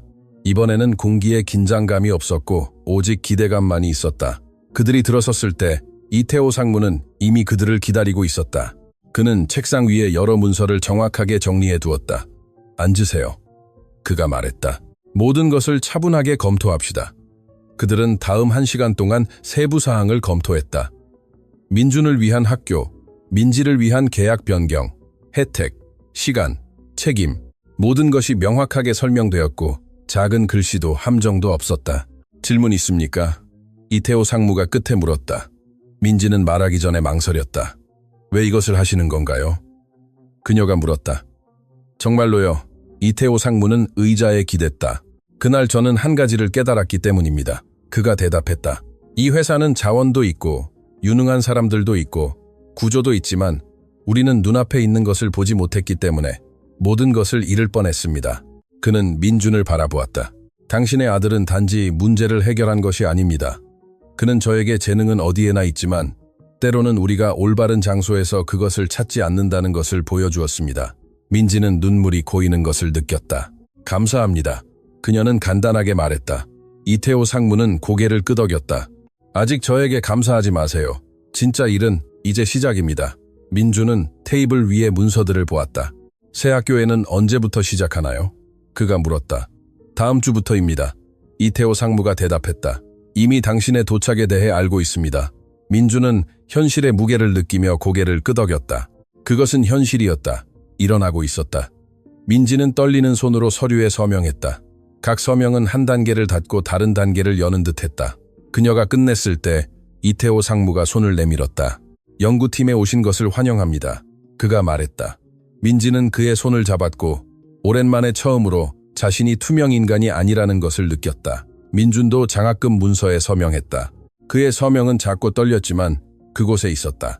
그들이 사무실을 나섰을 때 세상은 다르게 보였다. 거리에서, 건물에서, 도시에서는 아무것도 변하지 않았지만 그들 안에 무언가는 달랐다. 엘리베이터에서 민지는 아들을 껴안았다. 우리가 해냈어. 그녀는 속삭였다. 민주는 엄마의 어깨에 기대어 고개를 끄덕였다. 해냈어요. 그가 되풀이했다. 엘리베이터 문이 열렸을 때 그들은 함께 거리로 나섰다. 태양이 더 강하게 빛났다. 이제 도시는 더 맑고 더 생기 있게 보였다. 민지는 깊게 숨을 쉬었다. 몇 년 만에 처음으로 그녀는 내일이 두렵지 않았다. 민주는 가방을 등에 메고 앞을 바라보며 그녀 옆을 걸었다. 그에게 무엇이 기다리고 있는지 정확히 알 수 없었지만 그는 혼자가 아니라는 것을 알았고 그것으로 충분했다. 그날 밤 민지는 언니에게 전화하여 모든 것을 이야기했다. 대화는 1시간 넘게 지속되었다. 눈물도 웃음도 불신도 있었다. 그녀가 전화를 끊었을 때 민지는 소파에 앉아 주위를 둘러보았다. 집은 같았다. 작고 소박하고 페인트 칠이 필요한 벽들이 있었지만 이제는 다르게 보였다. 그것은 한계가 아니라 출발점처럼 보였다. 민주는 자신의 방에서 공책에 글을 쓰고 있었다. 이번에는 일본어 단어가 아니라 한국어 생각이었다. 일어난 일, 앞으로 올 일에 대한 성찰. 그는 할머니에 대해 썼다. 그녀가 자신도 모르게 무언가를 주었다는 것에 대해 단지 언어가 아니라 경청하는 능력, 주의를 기울이는 능력, 두려워하지 않는 능력을. 그는 공책을 닫고 가방에 넣었다. 내일은 새로운 것의 시작일 것이고 그는 준비가 되어 있었다. 새 학교에서의 첫 주는 민준이 상상했던 것보다 더 어려웠다. 수업이 복잡해서가 아니라 모든 것이 달랐기 때문이었다. 복도는 더 넓었고 교실은 더 좋은 조명을 가지고 있었고 앉을 때 책걸상은 삐걱거리지 않았다. 냄새조차 달랐다. 새 책과 값비싼 청소용품의 혼합이었다. 민주는 첫날 몇 년 동안 사용했던 낡은 가방을 메고 도착했다. 민지는 새 것을 사주고 싶었지만 그는 거절했다. 모든 것을 한 번에 바꿀 필요는 없어요. 그가 말했다. 그리고 그녀는 이해했다. 교장 선생님이 직접 그를 맞이했다. 환영한다, 민준아. 그녀는 전문적인 미소와 함께 말했다. 여기서 편안하게 지내기를 바란다. 민주는 많은 말을 하지 않고 고개를 끄덕였다. 여자는 그를 교실로 안내했다. 자연광이 들어오는 큰 창문이 있는 넓은 공간이었다. 다른 학생들은 이미 그들끼리 익숙하게 이야기하며 앉아 있었다. 그가 들어섰을 때 몇몇은 돌아보며 그를 쳐다보았다. 다른 이들은 고개조차 들지 않았다. 여러분, 새 친구가 왔어요. 선생님이 발표했다. 민준, 창가 옆 맨 뒤에 앉으렴. 민준은 모든 시선을 느끼며 책상 사이를 걸었다. 그는 조용히 앉아 낡은 공책을 꺼내 책상 위에 놓았다. 그의 옆에 있던 한 남학생이 호기심 있게 그를 쳐다보았지만 아무 말도 하지 않았다. 수업이 시작되었다. 민준이 잘하는 수학 과목이었지만 그는 참여하지 않았다. 고개를 숙이고 필기를 하고 눈에 띄지 않으려고 노력했다. 그것은 그의 전략이었다.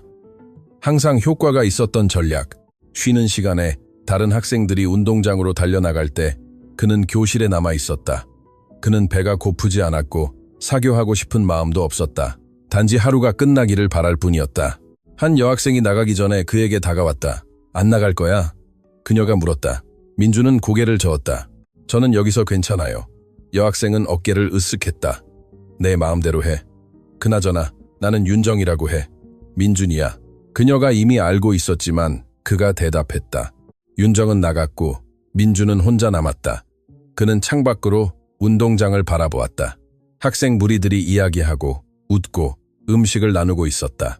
모두가 몇 년 동안 서로를 아는 것 같았고 모두가 소속된 것 같았다. 그는 아니었다. 오후는 느리게 지나갔다. 더 많은 수업, 더 많은 시선, 더 많은 침묵. 마침내 마치는 종이 울렸을 때 민준은 가장 먼저 일어섰다. 그는 재빨리 짐을 싸고 인사 없이 나섰다. 민지는 학교 문에서 그를 기다리고 있었다. 그녀는 그곳에 있기 위해 직장의 허락을 구한 터였다.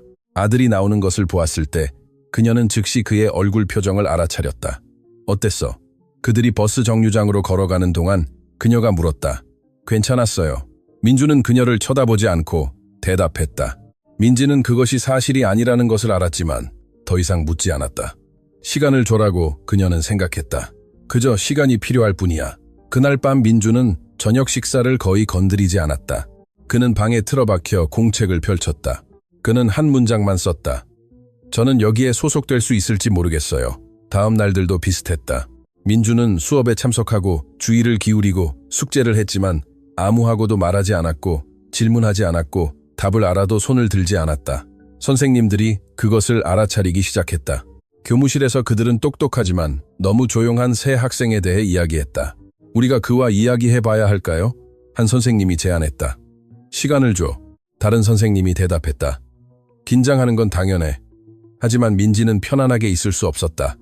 그녀는 아들이 매일 더 다쳐가는 것을 보았다. 그녀는 그가 똑같은 공허한 표정으로 집으로 돌아오는 것을 보았고 분명히 그렇지 않은데도 모든 것이 괜찮은 척하는 것을 보았다. 어느 날 저녁 식사 후 그녀는 그의 앞에 앉았다. 민준아, 이야기 좀 해야겠어. 그녀가 말했다. 그는 공책에서 시선을 들었다. 무슨 일로요? 학교에 대해서. 네가 정말 어떻게 느끼는지에 대해서. 민주는 한숨을 쉬었다. 괜찮아요, 엄마. 나에게 거짓말하지 마. 민지는 단호하게 말했다. 나는 너를 알아. 네가 무언가로 괴로워하고 있다는 것을 알아. 민주는 시선을 내렸다. 무언가가 저를 괴롭히는 게 아니에요. 그가 천천히 말했다. 그냥 제가 어울리지 않는 것뿐이에요. 민지는 가슴이 조여오는 것을 느꼈다. 왜 그렇게 말하니? 모두가 거기서 다른 가정 출신이에요. 민준이 설명했다. 새 옷, 비싼 휴대폰을 가지고 있고 여행과 제가 한 번도 가져보지 못한 것들에 대해 이야기해요. 그리고 저는 청소 아주머니의 아들입니다. 민지는 눈물이 고이는 것을 느꼈지만 참았다. 내 말 잘 들어. 그녀는 아들의 손을 잡으며 단호하게 말했다. 너는 그것 때문에 누구보다 부족하지 않아. 너는 재능이 있고 헌신적이기 때문에 그 학교에서 네 자리를 얻었어. 민주는 고개를 저었다. 아무도 저를 그렇게 보지 않아요, 엄마. 그들은 저를 운이 좋았던 가난한 아이로 봐요. 민지는 그의 손을 꽉 쥐었다. 그럼 그들이 틀렸다는 것을 보여줘. 민주는 혼란스러운 듯 그녀를 바라보았다. 어떻게요? 너 자신이 됨으로써. 그녀가 대답했다. 숨기지 않고 네가 아닌 척하지 않고 네가 아는 것, 네가 할 수 있는 것을 보여줌으로써. 민주는 대답하지 않았지만 그의 눈빛에 무언가가 약간 바뀌었다. 다음 날 민주는 똑같은 낡은 가방, 똑같은 단순한 옷을 입고 학교에 도착했지만 그의 자세에 무언가가 달랐다. 그는 그렇게 고개를 숙이고 걷지 않았다. 일본어 수업 시간에 선생님은 큰 소리로 텍스트를 읽을 자원자를 요청했다. 아무도 손을 들지 않았다. 모두가 혼란스러운 표정으로 책을 바라보았다. 선생님은 한숨을 쉬었다. 아무도 시도하고 싶지 않나요? 침묵. 민주는 심장이 더 빨리 뛰는 것을 느꼈다. 그는 엄마의 말을 기억했다. 할머니의 목소리를 기억했다. 그가 말해야 할지 아니면 조용히 있어야 할지 결정해야 했던 그 건물에서의 나를 기억했다. 그는 손을 들었다. 선생님은 놀라서 그를 쳐다보았다. 민준, 시도해볼래? 민준은 고개를 끄덕였다. 예. 그는 일어섰고 책을 들고 읽기 시작했다. 그의 발음은 완벽했다. 유창하고 자연스러웠다. 단어들은 노력 없이 올바른 억양과 정확한 톤으로 나왔다. 교실은 침묵에 빠졌다. 모두가 이제 그를 바라보았지만 조롱이나 피상적인 호기심이 아니었다. 그들은 진정한 놀라움으로 그를 바라보았다. 그가 끝냈을 때 선생님이 박수를 쳤다. 훌륭하다, 민준. 정말 훌륭해. 어디서 그렇게 말하는 것을 배웠니? 할머니한테서요. 민주는 간단하게 대답했다. 선생님은 감명받은 듯 고개를 끄덕였다. 진짜 언어를 아는 분에게 배웠다는 것이 느껴지는구나. 원어민이셨지? 예, 민준이 말했다. 도쿄 출신이셨어요. 쉬는 시간에 몇몇 학생들이 그에게 다가왔다. 윤정이 가장 먼저였다. 정말 대단했어. 그녀가 말했다. 진심으로 일본어를 그렇게 잘해? 민준은 어깨를 으쓱했다. 네, 그런 것 같아요. 나 좀 가르쳐 줄 수 있어? 그녀가 물었다. 나 그 수업 낙제할 것 같아. 민준은 망설였다. 저는 선생님이 아닌데요? 그가 말했다. 하지만 선생님보다 더 잘 말하잖아. 그녀가 주장했다. 제발. 민준은 주위를 둘러보았다. 다른 학생들도 관심이 있는 듯했다. 좋아. 그가 마침내 말했다. 도와줄 수 있어. 윤정은 미소 지었다. 고마워. 우리 같이 점심 먹자. 민준은 고개를 끄덕였다. 그래. 그 학교에 온 이후 처음으로 그는 혼자 점심을 먹지 않았다. 그는 윤정과 일본어의 어려움을 겪는 다른 두 학생과 함께 앉았다. 그들은 수업에 대해, 선생님에 대해, 숙제에 대해 이야기했다. 마법 같은 변화는 아니었다. 민준은 여전히 여러 면에서 어울리지 않는다고 느꼈지만 그것은 시작이었다. 그날 오후 민지가 그를 데리러 왔을 때 그녀는 즉시 변화를 알아차렸다. 민준은 활짝 웃지는 않았지만 이전 날들의 그 공허한 표정도 없었다. 오늘은 어땠니? 그들이 버스 정류장으로 걸어가는 동안 그녀가 물었다. 더 좋았어요. 민준이 대답했다. 훨씬 더요. 민지는 미소 지었다. 그 말을 들으니 기쁘구나. 집으로 돌아가는 버스 안에서 민준은 그녀에게 일본어 수업에 대해 이야기했다. 그가 큰 소리로 읽은 방법에 대해, 다른 학생들이 그에게 다가온 방법에 대해 민지는 가슴이 벅찬 채 들었다. 이것이 그녀가 알던 아들이었다. 자신이 아는 것을 보여주는 것을 두려워하지 않고 아무것도 기대하지 않고 돕는 아들. 그들이 집에 도착했을 때 민주는 공책을 꺼내 며칠 전에 썼던 문장에 줄을 그었다. 저는 여기에 소속될 수 있을지 모르겠어요. 그 아래에 그는 새로운 문장을 썼다. 저는 아직 제 자리를 찾고 있지만 찾을 거예요. 다음 몇 주 동안 더 많은 변화가 찾아왔다. 민주는 수업에 더 많이 참여하기 시작했다. 일본어뿐만 아니라 모든 과목에서였다. 선생님들은 그의 지능, 헌신, 분석, 능력을 알아차렸다. 수학에서는 아무도 풀 수 없었던 문제를 해결했다. 역사에서는 라틴 아메리카의 일본 이민에 대한 프레젠테이션으로 전체 학급을 감동시켰다. 문학에서는 모국어를 보존하는 것의 중요성에 대한 에세이를 썼는데 선생님이 그것을 예시로 큰 소리로 읽어주었다. 조금씩 민주는 단순히 새로운 아이에서 민준으로 바뀌어 갔다. 똑똑한 학생, 기꺼이 돕는 친구, 마치 그곳에서 태어난 것처럼 일본어를 구사하는 아이. 하지만 모든 것이 쉽지는 않았다. 의심의 순간들이 있었고 끊임없이 자신의 가치를 증명해야 하는 노력으로 지친 날들이 있었고 어떤 실수가 자신이 거기에 있어서는 안 된다고 일부 사람들이 생각하는 것을 확인할까봐 스스로에게 질문하는 밤들이 있었다. 어느 날 오후, 특히 어려웠던 시험 후에 그는 평소보다 더 조용히 집으로 돌아왔다. 민지는 즉시 그것을 알아차렸다. 무슨 일이야? 그녀가 물었다. 민주는 소파 위에 가방을 떨어뜨렸다. 아무것도 아니에요. 그가 말했다. 그냥 피곤해요. 민지는 그의 옆에 앉았다. 그것 이상이잖아. 민주는 한숨을 쉬었다. 때때로 저는 완벽해야 한다고 느껴요. 그가 인정했다. 마치 어떤 실수라도 제가 거기에 있어서는 안 된다는 것을 일부 사람들이 생각하는 것을 확인할 것처럼요. 민지는 두 손으로 그의 얼굴을 잡았다. 내 말 잘 들어. 그녀는 그의 눈을 바라보며 말했다. 너는 완벽할 필요가 없어. 아무도 완벽하지 않아. 네가 해야 할 유일한 것은 최선을 다하는 것이고 너는 이미 그렇게 하고 있어. 민주는 눈물이 고이는 것을 느꼈다. 힘들어요, 엄마. 알아. 그녀가 대답했다. 하지만 네가 이미 이룬 모든 것을 봐. 네가 얼마나 멀리 왔는지 봐. 민주는 눈물을 흘리며 고개를 끄덕였다. 민지는 그를 꼭 안아주었고 그가 감정을 해소하도록 했다. 그들이 떨어졌을 때 민주는 얼굴을 닦았다. 고마워요, 엄마. 항상. 그녀가 대답했다. 그날 밤 민주는 공책에 압박감, 기대, 실패에 대한 두려움뿐만 아니라 감사, 기회, 그리고 엄마의 사랑과 할머니의 기억에 대한 긴 성찰을 썼다. 그는 어려운 날들에 스스로에게 반복할 문장으로 마무리했다. 저는 완벽할 필요가 없어요. 그저 진실해야 할 뿐이에요. 첫 달이 끝날 무렵 학교는 문화 발표회를 열었다. 각 학생은 자신의 유산이나 관심사에 대한 무언가를 공유해야 했다. 많은 학생들이 비디오와 음악을 사용한 정교한 프레젠테이션을 선택했다. 민주는 더 단순한 것을 선택했다. 그는 학급 앞에 서서 할머니가 그에게 자주 말씀해 주셨던 일본어 시를 낭송했다. 그는 느리게 감정을 담아 어떤 부분에서는 목소리가 약간 떨리면서 낭송했다. 그가 끝냈을 때 깊은 침묵이 있었다. 그 후 박수가 이어졌다. 윤정은 나중에 그에게 다가왔다. 정말 아름다웠어. 그녀는 눈을 반짝이며 말했다. 너희 할머니가 자랑스러워 하셨을 거야. 민주는 미소 지었다. 그러면 좋겠어. 그날 오후 민지가 그를 데리러 왔을 때 민주는 진심 어린 미소와 함께 그녀에게 달려갔다. 엄마, 그가 말했다. 저 드디어 제 자리를 찾은 것 같아요. 민지는 그를 꽉 껴안았다. 너는 항상 내 자리를 가지고 있었단다. 그녀가 대답했다. 단지 그것을 볼 시간이 필요했을 뿐이야.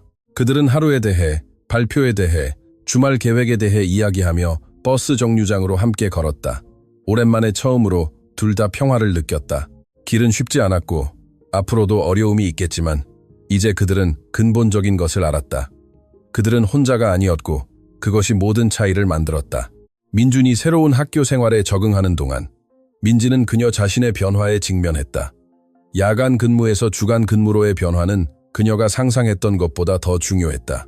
회복된 수면 시간뿐만 아니라 그것이 나타내는 모든 것 때문이었다. 몇 년 만에 처음으로 그녀는 대낮의 빛 속에서 회사 복도를 걸을 수 있었다. 그녀는 건물에서 함께 일하는 사람들의 얼굴을 볼 수 있었다. 그녀는 다른 사람들이 더럽힌 것을 밤에 청소하는 그림자로서뿐만 아니라 자신이 존재한다는 것을 느낄 수 있었다. 하지만 전화는 간단하지 않았다. 정규 근무 첫날, 민지는 긴장감과 희망이 뒤섞인 채 건물에 도착했다. 보안 요원은 이번에는 다르게 그녀에게 인사했다. 안녕하세요, 민지 씨. 그는 그녀의 이름을 사용하며 말했다. 새 사원증은 안내 데스크에 있습니다. 민지는 인정받는 것에 아직 익숙하지 않은 듯 고개를 끄덕였다. 감사합니다. 안내 데스크에서 한 여성이 그녀에게 새 사원증을 건네주었다. 이것은 정규직입니다. 그녀가 설명했다. 더 이상 매달 갱신할 필요가 없습니다. 민지는 떨리는 손으로 카드를 받았다. 그것은 사소한 일이었지만 그녀에게는 안정성을 의미했다. 그녀가 임시직이 아니며 아무 이유 없이 하루아침에 해고될 수 없다는 것을 의미했다. 그녀는 이제 자신의 기지가 될 서비스층으로 올라갔다. 알베르토라는 이름의 중년 감독관이 그곳에서 그녀를 기다리고 있었는데 그는 회사에서 20년을 일했다. 팀에 오신 것을 환영합니다, 민지 씨. 그는 손을 내밀며 말했다. 우리 잘 함께 일합시다. 민지는 그의 손을 잡았다. 기회를 주셔서 감사합니다. 알베르토는 그녀에게 새로 할당된 구역을 보여주었다. 그는 시간, 일상, 기대를 설명했다. 모든 것이 이전보다 더 조직적이고 더 구조화되어 있었다. 더 이상 전화가 올 때 나타나 급한 일을 처리하는 문제가 아니었다. 이제 계획, 시스템, 리듬이 있었다. 여기서는 우리가 다르게 일한다는 것을 알아차릴 겁니다. 그들이 걷는 동안 알베르토가 말했다. 단지 청소하는 것이 아니라 유지하고 예측하고 공간을 돌보는 것에 관한 것입니다. 민지는 주의 깊게 들었고 모든 단어를 흡수했다. 이해합니다. 그리고 또 다른 것입니다. 그가 계속했다. 여기서는 우리 모두가 서로를 존중으로 대합니다. 직책에 관계없이, 위치에 관계없이 우리는 팀입니다. 민지는 가슴에서 무언가가 풀리는 것을 느꼈다. 너무 오랫동안 조여 있어서 그녀는 더 이상 알아차리지 못했던 무언가. 그것은 끊임없는 두려움, 항상 경계하는 것, 학대를 정상적인 것으로 예상하는 것이었다. 감사합니다. 그녀는 다른 단어를 찾을 수 없었기 때문에 간단하게 말했다. 첫 며칠은 적응의 시간이었다.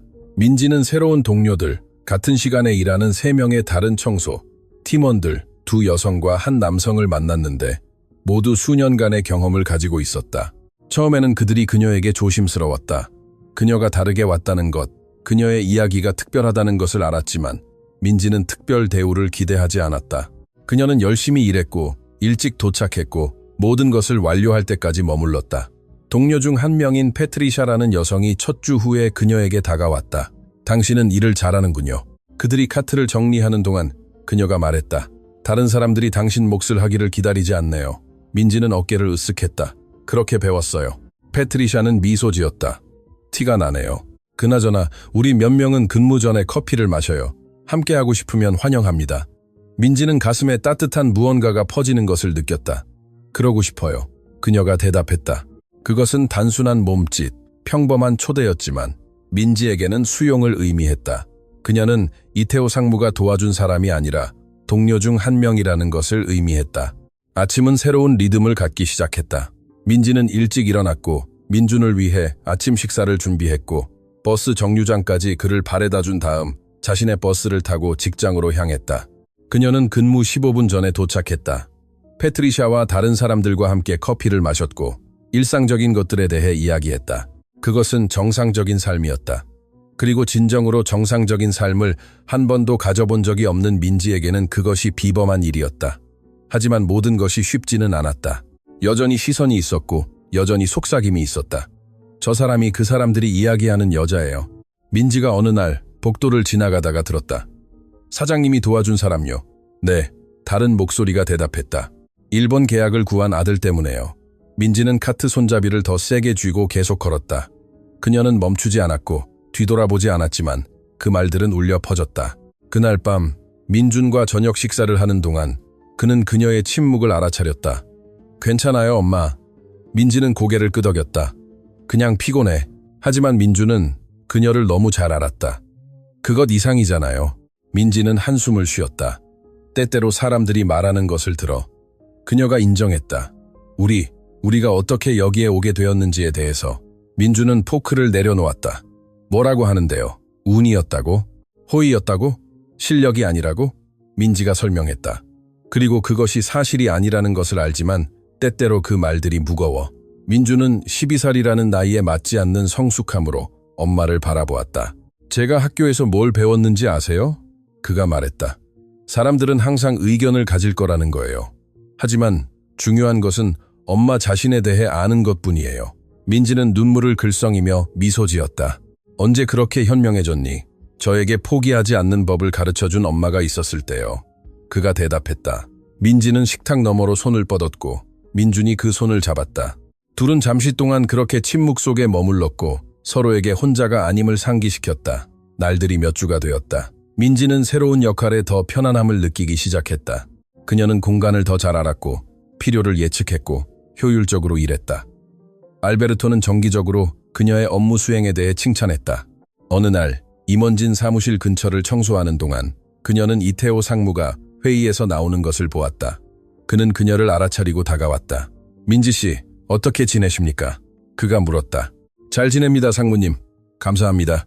그녀가 대답했다. 이태호 상무는 고개를 저었다. 저에게 감사하지 마세요. 당신이 이것을 얻은 겁니다. 민지는 고개를 끄덕였지만 그녀의 표정에 무언가가 이태호 상무를 멈추게 했다. 무슨 일 있습니까? 그가 물었다. 민지는 대답하기 전에 망설였다. 때때로 사람들이 제가 여기에 있을 자격이 없다고 생각하는지 궁금합니다. 그녀가 인정했다. 단지 민준이가 그날 도왔기 때문이라고요. 이태호 상무는 그녀를 뚫어지게 쳐다보았다. 그리고 당신은 어떻게 생각합니까? 민지는 깊게 숨을 쉬었다. 저는 평생 일했고 책임감이 있었고 헌신적이었고 이유 없이 결근한 적이 없으며 다른 누구 못지않게 안정성을 누릴 자격이 있다고 생각합니다. 바로 그거죠. 이태호 상무가 말했다. 그리고 누군가 다르게 생각한다면 그것은 그들의 문제이지 당신의 문제가 아닙니다. 민지는 자신 안에 무언가가 강해지는 것을 느꼈다. 맞습니다. 이태호 상무는 고개를 끄덕였다. 지금처럼 계속 일하세요. 결과가 스스로 말해줄 겁니다. 그가 멀어질 때 민지는 잠시 서 있었다. 그런 다음 그녀는 다시 일로 돌아갔지만 이제는 등이 조금 더 곧고 머리가 조금 더 높았다. 그날 오후 패트리샤는 그녀를 직원 식당에서 팀과 함께 점심 식사에 초대했다. 민지가 연구 직원으로서 그곳에 들어간 것은 처음이었다. 이전에는 가끔 야간 근무를 할 때 그녀는 구석에서 혼자 서둘러 눈에 띄지 않도록 먹었다. 이제 그녀는 동료들과 함께 테이블에 앉아 이야기하고 웃고 있었다.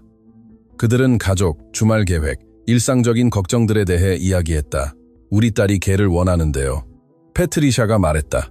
하지만 우리는 작은 아파트에 살아요. 제 아들은 콘서트에 가고 싶어 해요. 다른 사람이 말했다. 하지만 티켓이 너무 비싸요. 민지는 말하는 것보다 듣는 것이 더 많았지만 무언가에 속해 있다는 것을 느꼈다. 그것은 새롭고 따뜻하고 위안이 되는 감정이었다. 그리고 아드님은요?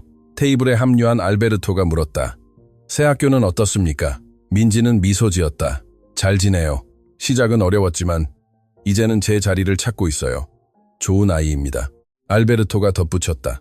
그 전화가 왔던 날 봤어요. 굳건함이 있습니다. 민지는 자랑스럽게 고개를 끄덕였다. 그렇습니다. 점심 식사가 끝났을 때 민지는 다른 느낌으로 일터로 돌아갔다. 기회에 감사할 뿐만 아니라 그것을 누릴 자격이 있다고 느꼈다.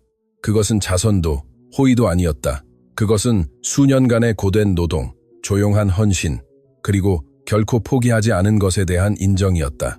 업무 시간이 끝날 무렵 할당된 사물함 영구직의 또 다른 상징에 짐을 정리하면서 민지는 안에 붙여놓은 작은 거울에 비친 자신을 보았다.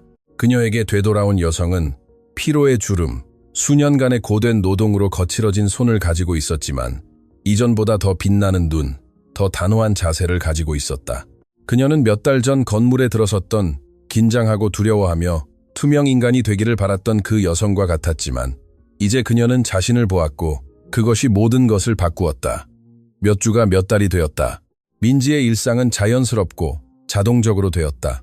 그녀는 건물의 모든 구석, 모든 어려운 얼룩, 특별한 주의가 필요한 모든 세부 사항을 알았다. 하지만 더 중요한 것은 그녀는 사람들을 알았다. 서둘러 지나가는 임원들의 이름을 배웠다. 누가 블랙커피를 마시고 누가 우유를 선호하는지 알았다. 어떤 사무실이 정리정돈되어 있고 어떤 사무실이 항상 엉망인지 알았다. 그리고 흥미로운 일이 일어나기 시작했다. 사람들이 그녀에게 인사하기 시작했다. 보편적인 것은 아니었다. 많은 사람들이 여전히 그녀를 보지 않고 지나갔고 휴대폰이나 걱정에 몰두했지만 다른 사람들은 멈춰섰다. 안녕하세요, 민지 씨. 어떻게 지내세요? 아드님은 잘 있습니까? 처음에는 민지가 놀라움, 거의 불신으로 대답했지만 점차 그녀는 이러한 상호작용을 인간의 기본적인 인정으로 받아들이는 것을 배웠다. 어느 날 아침, 휴게실을 청소하는 동안 젊은 여성 임원 중 한 명이 그녀에게 다가왔다. 죄송하지만 일본어 하는 아이 엄마이신가요? 그녀가 물었다. 민지는 몸을 곧게 폈다. 예, 맞습니다. 여성은 미소 지었다. 제 남동생이 같은 학교에 다녀요. 아드님이 하신 발표에 대해 이야기해줬어요. 인상적이었다고 하더군요. 민지는 가슴이 부풀어 오르는 것을 느꼈다. 착한 아이예요. 좋은 선생님께 배우신 것 같아요. 임원이 말했다. 요즘 아이들 중에는 아드님처럼 배움을 소중히 여기는 아이들이 많지 않아요. 그 여성이 멀어져 갔을 때 민지는 청소용 걸레를 들고 서 있었고 따뜻한 무언가가 온몸을 타고 흐르는 것을 느꼈다. 그것은 민준에 대한 자부심뿐만 아니라 더 깊은 무언가였다. 모든 노력, 모든 희생, 모든 잠 못 이루던 밤들이 같이 있었다는 검증이었다. 하지만 모든 순간이 밝은 것은 아니었고 어두운 날들도 있었다. 어느 날 임원진 사무실 근처를 청소하는 동안 그녀는 자신의 귀에 들려서는 안 될 대화를 들었다. 이태호 상무가 이미지를 위해 이걸 했다는 건 명백해. 한 남성의 목소리가 말했다. 계약건 이후로 그는 좋아 보일 필요가 있었지. 다른 목소리가 냉소적인 톤으로 대답했다. 전형적이지. 청소 아주머니를 정규직으로 고용하고 아들에게 혜택을 주고 자신들이 포용적인 회사라고 말하며 손을 씻는 거지. 민지는 속이 수축하는 것을 느꼈다. 그녀는 문 뒤에서 마비되었고 심장이 세게 뛰었다. 적어도 그 아이는 똑똑해 보이더군요. 첫 번째 목소리가 계속했다. 하지만 얼마나 오래 갈까요? 이런 자손 사례는 결코 잘 끝나지 않아요. 민지는 주먹을 꽉 쥐었다. 그녀는 들어가서 자신을 변호하고 그들이 틀렸다고 소리치고 싶었지만 그럴 수 없다는 것을 알았다. 그녀는 자신이 영향을 받는 것을 보여주는 것이 그들의 편견을 확인시켜줄 뿐이라는 것을 알았다. 그녀는 깊게 숨을 쉬고 자신을 진정시키도록 강요했고 자신의 일을 계속했다. 하지만 그 말들은 가시처럼 박혀 있었다. 그날 밤 민지는 민준에게 아무것도 말하지 않았다. 그녀는 그에게 타인의 의견의 무게를 짊어지게 하고 싶지 않았다. 그는 이미 자신의 싸움으로 충분했지만 민준은 어쨌든 그것을 알아차렸다. 엄마, 정말 괜찮아요? 그들이 저녁 식사를 하는 동안 그가 물었다. 민지는 억지로 미소를 지었다. 그냥 긴 하루였어. 민준은 너무 많이 보는 듯한 그 눈으로 그녀를 관찰했다. 누군가 엄마에게 나쁜 말을 하면 듣지 마세요. 그가 말했다. 우리는 진실을 알잖아요. 민지는 눈물이 고이는 것을 느꼈다. 어떻게 그렇게 통찰력이 생겼니? 좋은 선생님이 있었기 때문이죠. 민주는 작은 미소와 함께 대답했다. 그것은 그날 아침 임원이 그녀에게 했던 말의 메아리였다. 민지는 눈물을 닦으며 부드럽게 웃었다. 그런 것 같구나. 날들은 계속되었다. 민지는 아무에게도 아무것도 증명하기 위해서가 아니라 그것이 그녀 자신이었기 때문에 똑같은 헌신과 똑같은 탁월함으로 계속 일했다. 고된 노동은 그녀의 본성이었고 그녀의 뼛속에 있었다. 어느 금요일 오후, 알베르토가 그녀를 자신의 사무실로 불렀다. 민지는 비이성적인 공황 상태를 느꼈다. 내가 뭔가 잘못했어. 그들이 나를 해고할 거야. 걱정 마세요. 알베르토가 그녀의 표정을 알아차리고 말했다. 좋은 소식입니다. 민지는 안도하며 숨을 쉬었다. 무슨 일이에요? 알베르토는 그녀에게 봉투를 건네주었다. 당신의 1분기 평가입니다. 그가 설명했다. 한번 보세요. 민지는 떨리는 손으로 봉투를 열었다. 안에는 정시 출근, 업무 품질, 태도, 팀워크 등 여러 범주가 있는 문서가 있었다. 모든 범주에 우수 엑셀런트 표시가 있었다. 맨 아래에는 손으로 쓴 의견이 있었다. 민지 씨는 모범적인 직원임을 입증했습니다. 그녀의 헌신과 전문성은 팀의 자산입니다. 성장의 기회를 고려할 것을 추천합니다. 민지는 그 단어들을 2번, 3번 읽었다. 그녀는 자신이 보는 것을 믿을 수 없었다. 이것은 그녀가 시작했지만 목소리가 떨렸다. 알베르토는 미소 지었다. 당신이 마땅히 받을 자격입니다. 열심히 일했어요, 민지 씨. 그리고 그것이 나타납니다.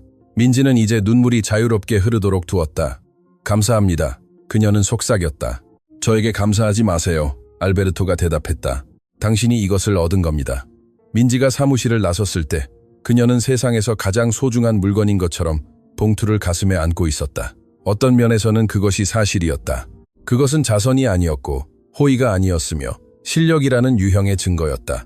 그날 밤 그녀는 민준에게 문서를 보여주었다. 그는 조심스럽게 그것을 읽었다. 그런 다음 그녀를 꽉 껴안았다. 엄마가 자랑스러워요. 민지는 눈물 속에서 웃었다. 그 말은 내가 너에게 해야 할 말인데 우리는 서로를 자랑스러워할 수 있어요. 민준이 대답했다. 그들은 오랫동안 서로를 안고 있었다.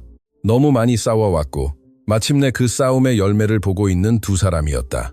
주말에 민지는 몇 년 동안 하지 않았던 일을 했다. 언니를 저녁 식사에 초대했다. 값비싼 식당이 아니라 그녀가 직접 준비한 음식으로 그녀의 집에서였다.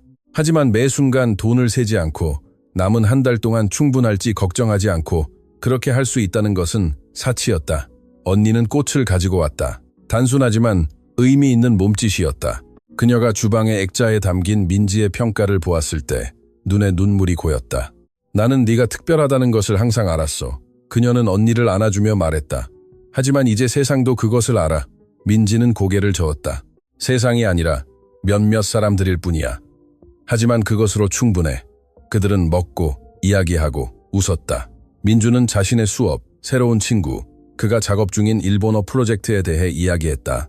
집은 목소리, 기쁨, 그리고 삶으로 가득 찼다. 언니가 떠났을 때 민지는 문 앞에 서서 그녀가 멀어지는 것을 보았다. 민준이 그녀 옆에 섰다. 좋은 하루였어요. 그가 말했다. 민지는 그의 어깨에 팔을 둘렀다. 정말 좋은 하루였지. 다음 월요일, 민지는 새로운 에너지로 직장에 도착했다.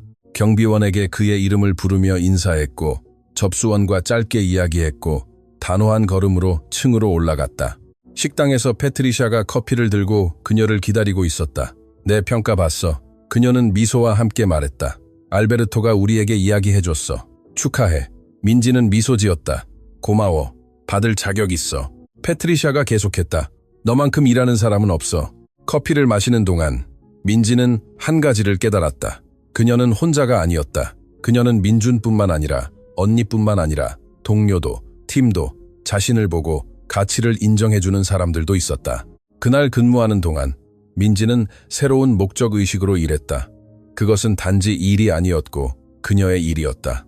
그것은 단지 장소가 아니었고 그녀의 장소였다.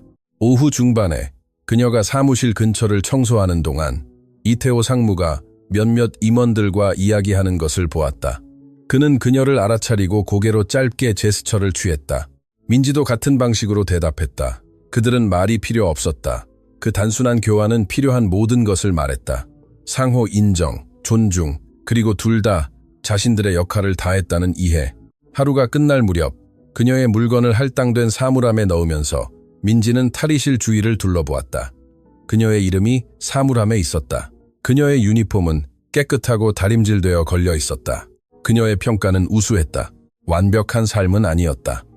여전히 어려움이 있었고 여전히 힘든 날들이 있었지만 그것은 품위 있는 삶이었다. 그녀 자신의 손으로, 그녀 자신의 노력으로 건설한 삶이었다. 그리고 그것은 민지는 사물함을 닫으면서 생각했다. 많은 사람들이 가진 것 이상이었다. 그녀는 태양이 여전히 빛나는 채 건물 밖으로 나섰다. 민주는 집에서 그녀를 기다리고 있을 것이고 아마도 주방 식탁에서 숙제를 하고 있을 것이다. 그들은 함께 저녁을 먹고 서로의 하루에 대해 이야기하고 미래를 계획할 것이다. 이제 오랜만에 처음으로 그 미래는 밝아 보였다. 민지는 고개를 들고 어깨를 펴고 버스 정류장으로 걸어갔다. 그녀는 몇 달 전 그 건물에 들어섰던 두려워하고 존재하는 것에 대해 사과하던 그 여성과 같지 않았다. 그녀는 이제 더 강한 누군가였다. 자신의 가치를 아는 누군가, 공간을 차지하는 것을 두려워하지 않는 누군가. 그리고 그녀가 버스에 올라 창가에 앉아 도시가 지나가는 것을 바라보았을 때 민지는 미소 지었다. 왜냐하면 그녀는 마침내 근본적인 것을 이해했기 때문이다. 그녀는 결코 투명 인간이 아니었고 단지 누군가가 정말로 바라보기를 기다리고 있었을 뿐이었다. 그리고 이제 그들이 바라보았으니 그녀는 빛날 준비가 되어 있었다. 모든 것을 바꾼 전화벨이 울린 그날로부터 6개월이 흘렀다. 6개월 동안 민주는 자신의 불안감을 자신감으로 변화시켰다. 민지는 존재하는 것에 대해 사과하는 것을 멈췄다. 6개월 동안 그들 둘 다 근본적인 것을 배웠다. 가치는 주어지는 것이 아니라 인정받는 것이다. 금요일 오후였고 학교는 학기 말 연례 행사를 열고 있었다. 민주는 신입생을 대표하여 연설하도록 선정되었다. 그들이 그 소식을 전했을 때 그의 첫 반응은 공황이었다. 저는 그걸 할 수 없어요. 그날 밤 그가 민지에게 말했다. 전교생 앞에서, 부모님들 앞에서, 모두 앞에서 말하는 거요. 민지는 그가 잘 아는 표정, 즉 변명을 받아들이지 않겠다는 표정으로 그를 바라보았다. 너는 수백만 달러짜리 계약을 구했을 때 임원들 앞에서 이미 이야기했어. 그녀가 말했다. 이것은 다르지 않아. 완전히 달라요. 민준이 항의했다. 그건 전화였어요. 이건 수백 명의 사람들 앞에서 얼굴을 맞대고 하는 거예요. 민지는 그의 앞에 앉았다. 그때 내가 너에게 뭐라고 말했는지 기억하니? 완벽할 필요는 없어. 진실해야 해. 민주는 한숨을 쉬었다. 기억해요. 그럼 그냥 너 자신이 되어. 그녀가 말했다. 내 이야기를 해. 마음에서 나오는 말은 항상 길을 찾을 거야. 다음 며칠 동안 민주는 연설문을 작업했다. 그는 버전 다음에 버전을 썼고 각 버전은 이전 버전과 달랐다. 일부는 너무 형식적이었고 다른 일부는 너무 평범했다. 어떤 것도 올바르게 느껴지지 않았다. 어느 날 밤 그가 단어들과 씨름하는 동안 민지가 그의 방으로 들어왔다. 봐도 될까? 그녀가 물었다. 민주는 좌절감과 함께 공책을 그녀에게 건네주었다. 잘 안 되고 있어요. 민지는 말없이 읽었다. 그런 다음 아들을 쳐다보았다. 너는 그들이 듣고 싶어 하는 것을 쓰려고 노력하고 있어. 그녀가 말했다. 하지만 그들이 들어야 하는 것은 너의 진실이야. 그리고 제 진실은 무엇인데요? 민준이 물었다. 민지는 공책을 닫고 그에게 돌려주었다. 그것은 너만이 대답할 수 있는 답이야. 그날 밤 민주는 늦게까지 깨어 있었다. 그는 눈을 감고 할머니를 생각했다. 그녀의 집에서 보낸 오후들, 그녀의 부엌 냄새, 그녀의 목소리 소리, 자신이 결코 사용하지 않으리라고 상상했던 단어들을 가르쳐주던 것. 그는 엄마를 생각했다. 불가능한 교대 근무를 하고 자신에게 기회를 주기 위해 모든 것을 희생하던 것. 그는 복도에서 말해야 할지 아니면 조용히 있어야 할지 결정해야 했던 그날을 생각했다. 그리고 그때 단어들이 흘러나오기 시작했다. 행사의 날은 맑은 하늘과 함께 찾아왔다. 민지는 참석하기 위해 직장의 허락을 구했다. 이태호 상무는 개인적으로 그녀의 외출을 승인했다. 가서 아드님을 보세요. 그가 그녀에게 말했다. 이것은 중요합니다. 민지가 학교 강당에 도착했을 때 그녀는 그 장소의 규모에 감명받았다. 수백 개의 의자, 큰 무대, 전문적인 조명이 있었다. 그것은 그녀가 알던 세상과는 완전히 다른 세상이었다. 그녀는 잘 차려입은 다른 부모들 사이의 중간줄 중 하나에 앉아 휴가와 대학에 대해 이야기하고 있었다. 민지는 자신의 가장 좋은 옷을 입고 있었지만 그녀는 여전히 어울리지 않는다고 느꼈다. 아들의 말을 기억할 때까지. 저는 그들과 같을 필요가 없어요.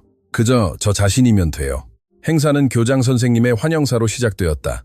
그런 다음 음악 공연, 학업 표창, 스포츠상이 이어졌다. 민지는 예의 바르게 박수를 쳤지만 민준의 연설 시간이 다가올수록 그녀의 심장은 더 세게 뛰었다. 마침내 교장 선생님이 발표했다. 그리고 이제 저희는 새로운 학생 중 한 명을 무대로 초대하여 몇 가지 생각을 공유하도록 하고 싶습니다. 민준. 민지는 심장이 목구멍으로 뛰어오르는 것을 느꼈다. 그녀는 아들이 침착한 걸음으로 무대에 오르는 것을 보았다. 그는 단순하지만 깨끗한 셔츠와 그녀가 그날 아침 조심스럽게 다림질한 바지를 입고 있었다. 값비싼 옷은 아니었지만 품이 있었다. 민주는 마이크 앞에 섰다.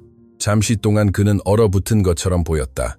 민지는 그가 앞에 있는 얼굴들의 바다를 바라볼 때 그의 눈에서 공황을 볼 수 있었지만 그때 민주는 깊게 숨을 쉬고 말하기 시작했다. 안녕하세요. 제 이름은 민준입니다. 그리고 6개월 전 저는 제가 여기에 소속될 수 있을지 몰랐습니다. 그의 목소리는 약간 떨렸지만 그는 계속했다. 저는 여러분 중 많은 분들과 다른 곳에서 왔습니다. 저희 엄마는 청소 일을 하십니다. 우리는 가끔 이웃들이 벽을 통해 다투는 소리를 듣는 작은 아파트에 살고 있습니다. 여기 오기 전 저는 책이 찢어져 있고 겨울에 창문이 잘 닫히지 않는 학교에 다녔습니다. 민지는 눈물이 맺히는 것을 느꼈다. 강당의 일부 부모들은 불편하게 몸을 움직였지만 민주는 멈추지 않았다. 제가 여기에 왔을 때 저는 그것을 숨겨야 한다고 생각했습니다. 다른 누군가인 척해야 한다고 생각했습니다. 하지만 저희 엄마는 저에게 중요한 것을 가르쳐 주셨습니다. 출신이 운명을 결정하지 않습니다. 노력만이 결정합니다. 민준의 목소리는 더 단호해졌다. 저는 할머니에게 일본어를 배웠습니다. 비싼 학교나 공인된 선생님에게 배운 것이 아닙니다. 그녀가 자신이 누구인지 잊지 않기 위해 자신의 언어를 말할 필요가 있었기 때문에 냄비와 추억 사이의 작은 부엌에서 그것을 배웠습니다. 그리고 저는 가장 가치 있는 것들이 항상 사치품으로 포장되어 오지는 않는다는 것을 잊지 않기 위해 그녀의 말을 들어야 했습니다. 일부 부모들은 더 많은 주의를 기울이기 시작했다. 학생들은 완전히 침묵했다. 어느 날 사랑으로 배운 그 언어가 저에게 누군가를 도울 기회를 주었고 그 도움은 제가 결코 열릴 것이라고 생각하지 못했던 문들을 열어주었습니다. 하지만 정말로 중요했던 것은 언어가 아니었습니다. 그것은 관심이었고 헌신이었고 완벽하지 않더라도 제가 가진 것을 사용하는 것을 두려워하지 않는 것이었습니다. 민주는 올바른 단어를 찾으며 잠시 멈췄다. 여기에 있다는 것은 저에게 특권이 나쁜 것이 아니라는 것을 가르쳐 주었습니다. 자원을 가지는 것이 나쁜 것이 아니라는 것을요. 하지만 그것을 가지지 못한 사람들을 무시하고 특정 사람들만이 기회를 누릴 자격이 있다고 가정하는 것은 문제입니다. 민지는 일부 부모들이 단호하게 고개를 끄덕이는 것을 보았다. 저는 아무도 죄책감을 느끼게 하려고 여기에 온 것이 아닙니다. 민준이 계속했다. 저는 재능이 어디에나 존재한다는 것을 상기시키기 위해 여기에 온 것입니다. 지능은 어디에나 존재하고 헌신은 어디에나 존재하지만 기회는 그렇지 않습니다. 이제 그의 목소리는 명확하고 강했으며 두려움의 흔적이 없었다. 그래서 저와 같은 가정 출신인 제 동료들에게 말합니다. 부끄러워하지 마세요. 여러분의 역사를 변명이 아니라 힘으로 사용하세요. 필요하다면 2배로 노력하세요. 하지만 여러분이 덜 받을 자격이 있다고 결코 받아들이지 마세요. 그는 청중을 똑바로 바라보았다. 그리고 더 많이 가진 분들에게 부탁합니다. 다른 쪽을 보지 마세요. 겸손한 직업을 가진 사람들이 투명 인간이라고 가정하지 마세요. 저희 엄마는 사무실을 청소하지만 돈으로 살 수 없는 가치들을 저에게 가르쳐 주셨습니다. 존엄성은 직함과 함께 오는 것이 아니라 우리가 다른 사람들을 어떻게 대하느냐에서 옵니다. 강당의 침묵은 절대적이었다. 6개월 전 전화통화 하나가 제 삶을 바꿨습니다. 하지만 제가 일본어로 대답했기 때문이 아니라 누군가가 명백한 것을 넘어보기로 결정했기 때문에 제 삶이 바뀌었습니다. 누군가가 잠재력이 포장보다 더 중요하다는 것을 결정했습니다. 민주는 마지막 문장을 위해 깊게 숨을 쉬었다. 여러분 모두는 다른 누군가를 위한 그 사람이 될 힘을 가지고 있습니다. 다른 사람들이 한계만을 볼 때 재능을 보고 벽을 세우는 대신 문을 여는 힘을. 결국 우리는 얼마나 많이 가졌는지로 기억되는 것이 아니라 얼마나 많이 나누었는지로 기억될 것이기 때문입니다. 그는 잠시 멈췄다. 이 기회에 감사드립니다. 그리고 제가 여기에 있을 자격이 있다는 것을 가르쳐 주신 엄마에게 감사합니다. 민주는 강당이 박수로 폭발하는 동안 무대에서 내려왔다. 예의 바른 박수가 아니라 진심 어린 열정적인 박수였다. 일부 부모들은 일어섰고 그 후 더 많은 사람들이 일어섰고 마침내 강당 전체가 기립했다. 민지는 이제 누가 그녀를 보는지 신경 쓰지 않고 공개적으로 울었다. 그녀의 아들, 그 작은 어깨 위에 너무 많은 것을 짊어졌던 그 아이가 방금 숨 막히는 명확성과 성숙함으로 이야기했다. 민준이 무대에서 내려왔을 때 그는 곧장 엄마에게로 걸어갔다. 민지는 그를 꽉 껴안았고 아드레날린과 안도감으로 그의 몸이 떨리는 것을 느꼈다. 너 정말 대단했어. 그녀가 속삭였다. 너무 자랑스러워. 민주는 그녀에게 매달렸다. 엄마 없이는 할 수 없었을 거예요. 행사가 그들 주위에서 계속되는 동안 그들은 서로를 안고 있었다. 그곳에 도달하기 위해 모든 것에 맞서 싸웠던 두 사람이었다. 행사가 끝난 후 몇몇 부모들이 민지와 민준에게 다가왔다. 일부는 축하하기 위해, 다른 일부는 그저 악수하기 위해. 한 우아한 여성이 민지 앞에 멈춰섰다. 아드님은 밝은 미래를 가지고 있어요. 그녀는 진심으로 말했다. 그리고 그 강인함이 어디에서 오는지 분명합니다. 민지는 얼굴이 화끈거리는 것을 느꼈지만 이번에는 부끄러움이 아니라 자부심 때문이었다. 감사합니다. 그녀는 고개를 들고 대답했다. 윤정은 민준에게 달려갔다. 내가 들어본 연설 중 최고였어. 그녀는 흥분하며 말했다. 강당 절반을 울게 만들었어. 민준은 초조하게 웃었다. 좋은 눈물이었기를 바라. 최고였어. 그녀가 확인했다. 그들이 강당을 나서는 동안 민지는 입구 근처에서 누군가가 기다리고 있는 것을 알아차렸다. 이태호 상무였다. 그는 평소의 정장이 아닌 캐주얼한 옷을 입고 있었다. 민지는 그가 거기에 있다는 것에 놀랐다. 이 상무님. 그녀는 다가가며 말했다. 오실 줄 몰랐습니다. 이태호 상무는 미소 지었다. 이것을 놓칠 수 없었습니다. 그가 대답했다. 결국 이 이야기에는 저에게도 약간의 책임이 있습니다. 그는 민준에게로 몸을 돌렸다. 그 연설은 훌륭했습니다, 젊은이. 많은 어른들이 감히 말하지 못하는 진실을 말했습니다. 민준은 겸손하게 시선을 내렸다. 그냥 제가 느낀 것을 말했을 뿐입니다. 그것이 바로 그것을 강력하게 만든 것입니다. 이태호 상무가 대답했다. 그들은 함께 주차장으로 걸어갔다. 이태호 상무는 그들 둘의 진행 상황을 면밀히 주시해왔다고 그들에게 말했다. 민지의 평가, 민준의 성적, 모든 것이 기대를 넘어섰다. 하지만 그것이 저를 놀라게 하지는 않습니다. 그가 덧붙였다. 당신들은 항상 필요한 것을 가지고 있었습니다. 단지 그것을 증명할 기회가 필요했을 뿐입니다. 민지는 그녀 안에 무언가가 좋은 방향으로 부서지는 것을 느꼈다. 너무 오랫동안 물을 담고 있던 댐이 마침내 열리는 것처럼. 감사합니다. 그녀는 떨리는 목소리로 말했다. 저희가 투명 인간이었을 때 저희를 봐주셔서요. 이태호 상무는 고개를 저었다. 당신들은 결코 투명 인간이 아니었습니다, 민지 씨. 단지 볼 줄 모르는 시스템 속에 있었을 뿐입니다. 바뀌어야 할 것은 바로 그 시스템이죠. 그들은 악수하며 작별 인사를 했다. 하지만 이태호 상무는 떠나기 전에 마지막으로 몸을 돌렸다. 그나저나 그가 말했다. 우리는 학문적 우수성을 보이는 직원 자녀들을 위한 장학금 프로그램을 회사에서 시행하고 있습니다. 민준 군이 그 영감이었습니다. 민지는 다시 눈물이 고이는 것을 느꼈다. 정말요? 정말입니다. 이태호 상무가 확인했다. 때때로 하나의 이야기가 한 삶 이상을 바꿀 힘을 가집니다. 문화 전체를 바꿀 수도 있습니다. 그가 떠났을 때 민지와 민준은 일어난 모든 것을 처리하며 주차장에 서 있었다. 엄마. 잠시 후 민준이 말했다.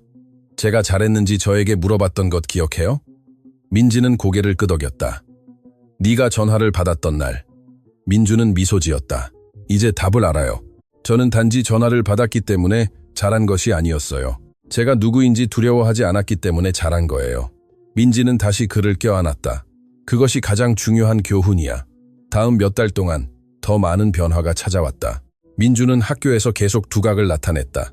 일본어뿐만 아니라 모든 과목에서였다. 그는 언어의 어려움을 겪는 학생들을 위한 자원봉사 튜터가 되었다.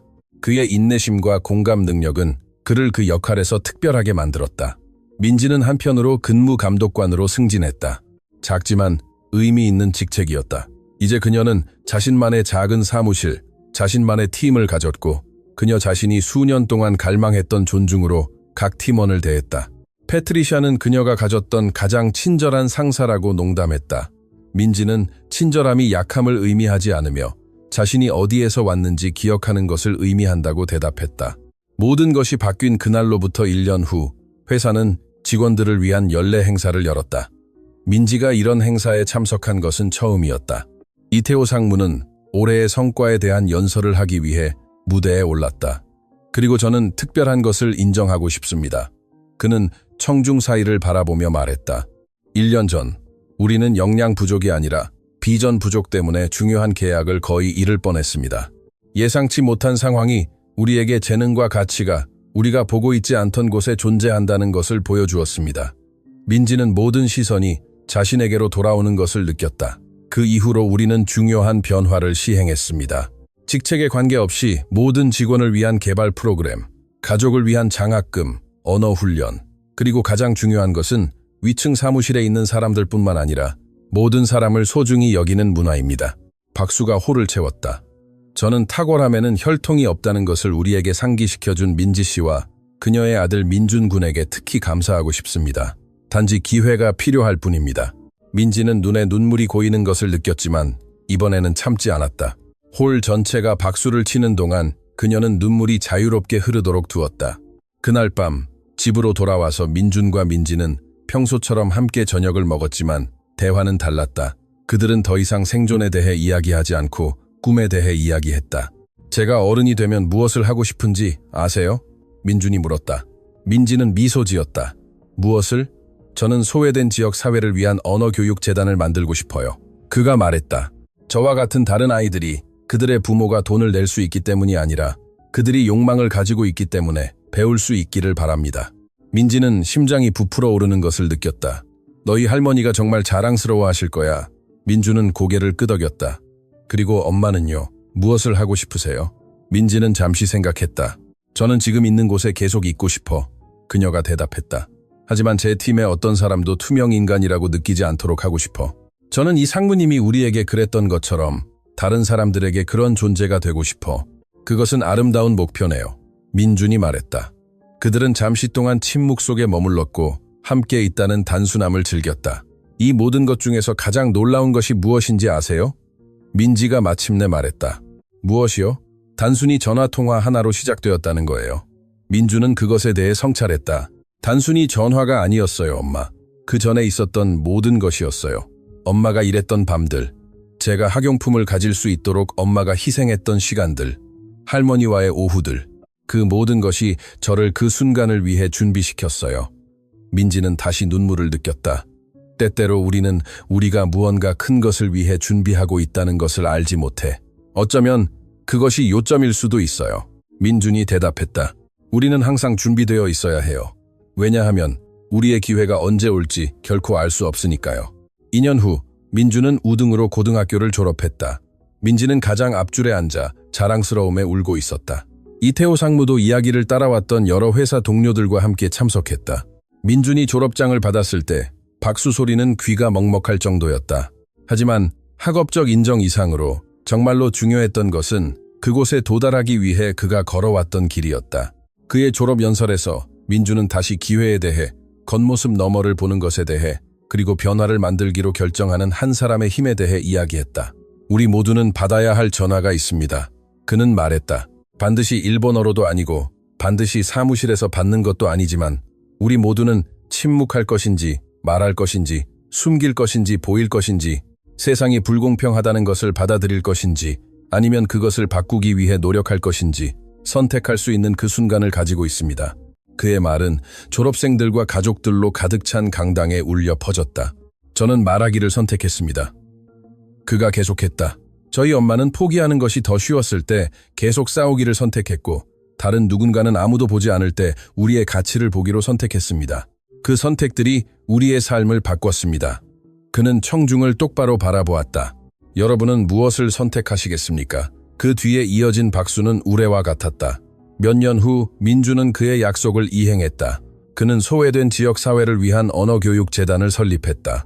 민지는 회사에 계속 남아 결국 운영관리자가 되었고 이태호 상무는 기회 프로그램을 다른 회사들로 확장했다. 하지만 가장 중요한 것은 직함이나 성과가 아니었고 수백 명의 삶에서 일어난 조용한 변화였다. 이전에는 투명 인간이었을 때 보여진 사람들, 이전에는 무시되었을 때 인정된 재능, 이전에는 닫혀 있었을 때 열린 문들. 결국 이것은 단지 전화를 받은 한 아이의 이야기가 아니었다.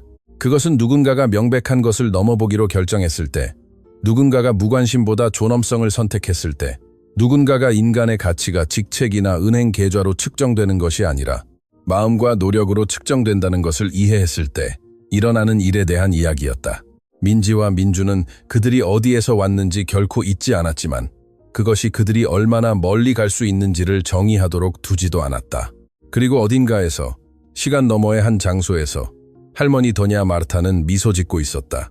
왜냐하면 그녀가 그 작은 부엌에서 손자에게 가르쳐준 단어들이 단순히 언어를 보존한 것이 아니라 연결, 기억, 그리고 삶을 변화시킬 유산을 보존했기 때문이었다. 때때로 가장 큰 일들은 가장 작은 몸짓으로 시작된다. 단어를 가르치는 할머니, 조용히 일하는 엄마, 전화를 받는 아이, 그리고 보기를 결정하는 한 남자. 그것이 하나의 삶을 바꾸는 데 필요한 전부이거나 어쩌면 세상을 바꾸는 데 필요한 전부일 수도 있다.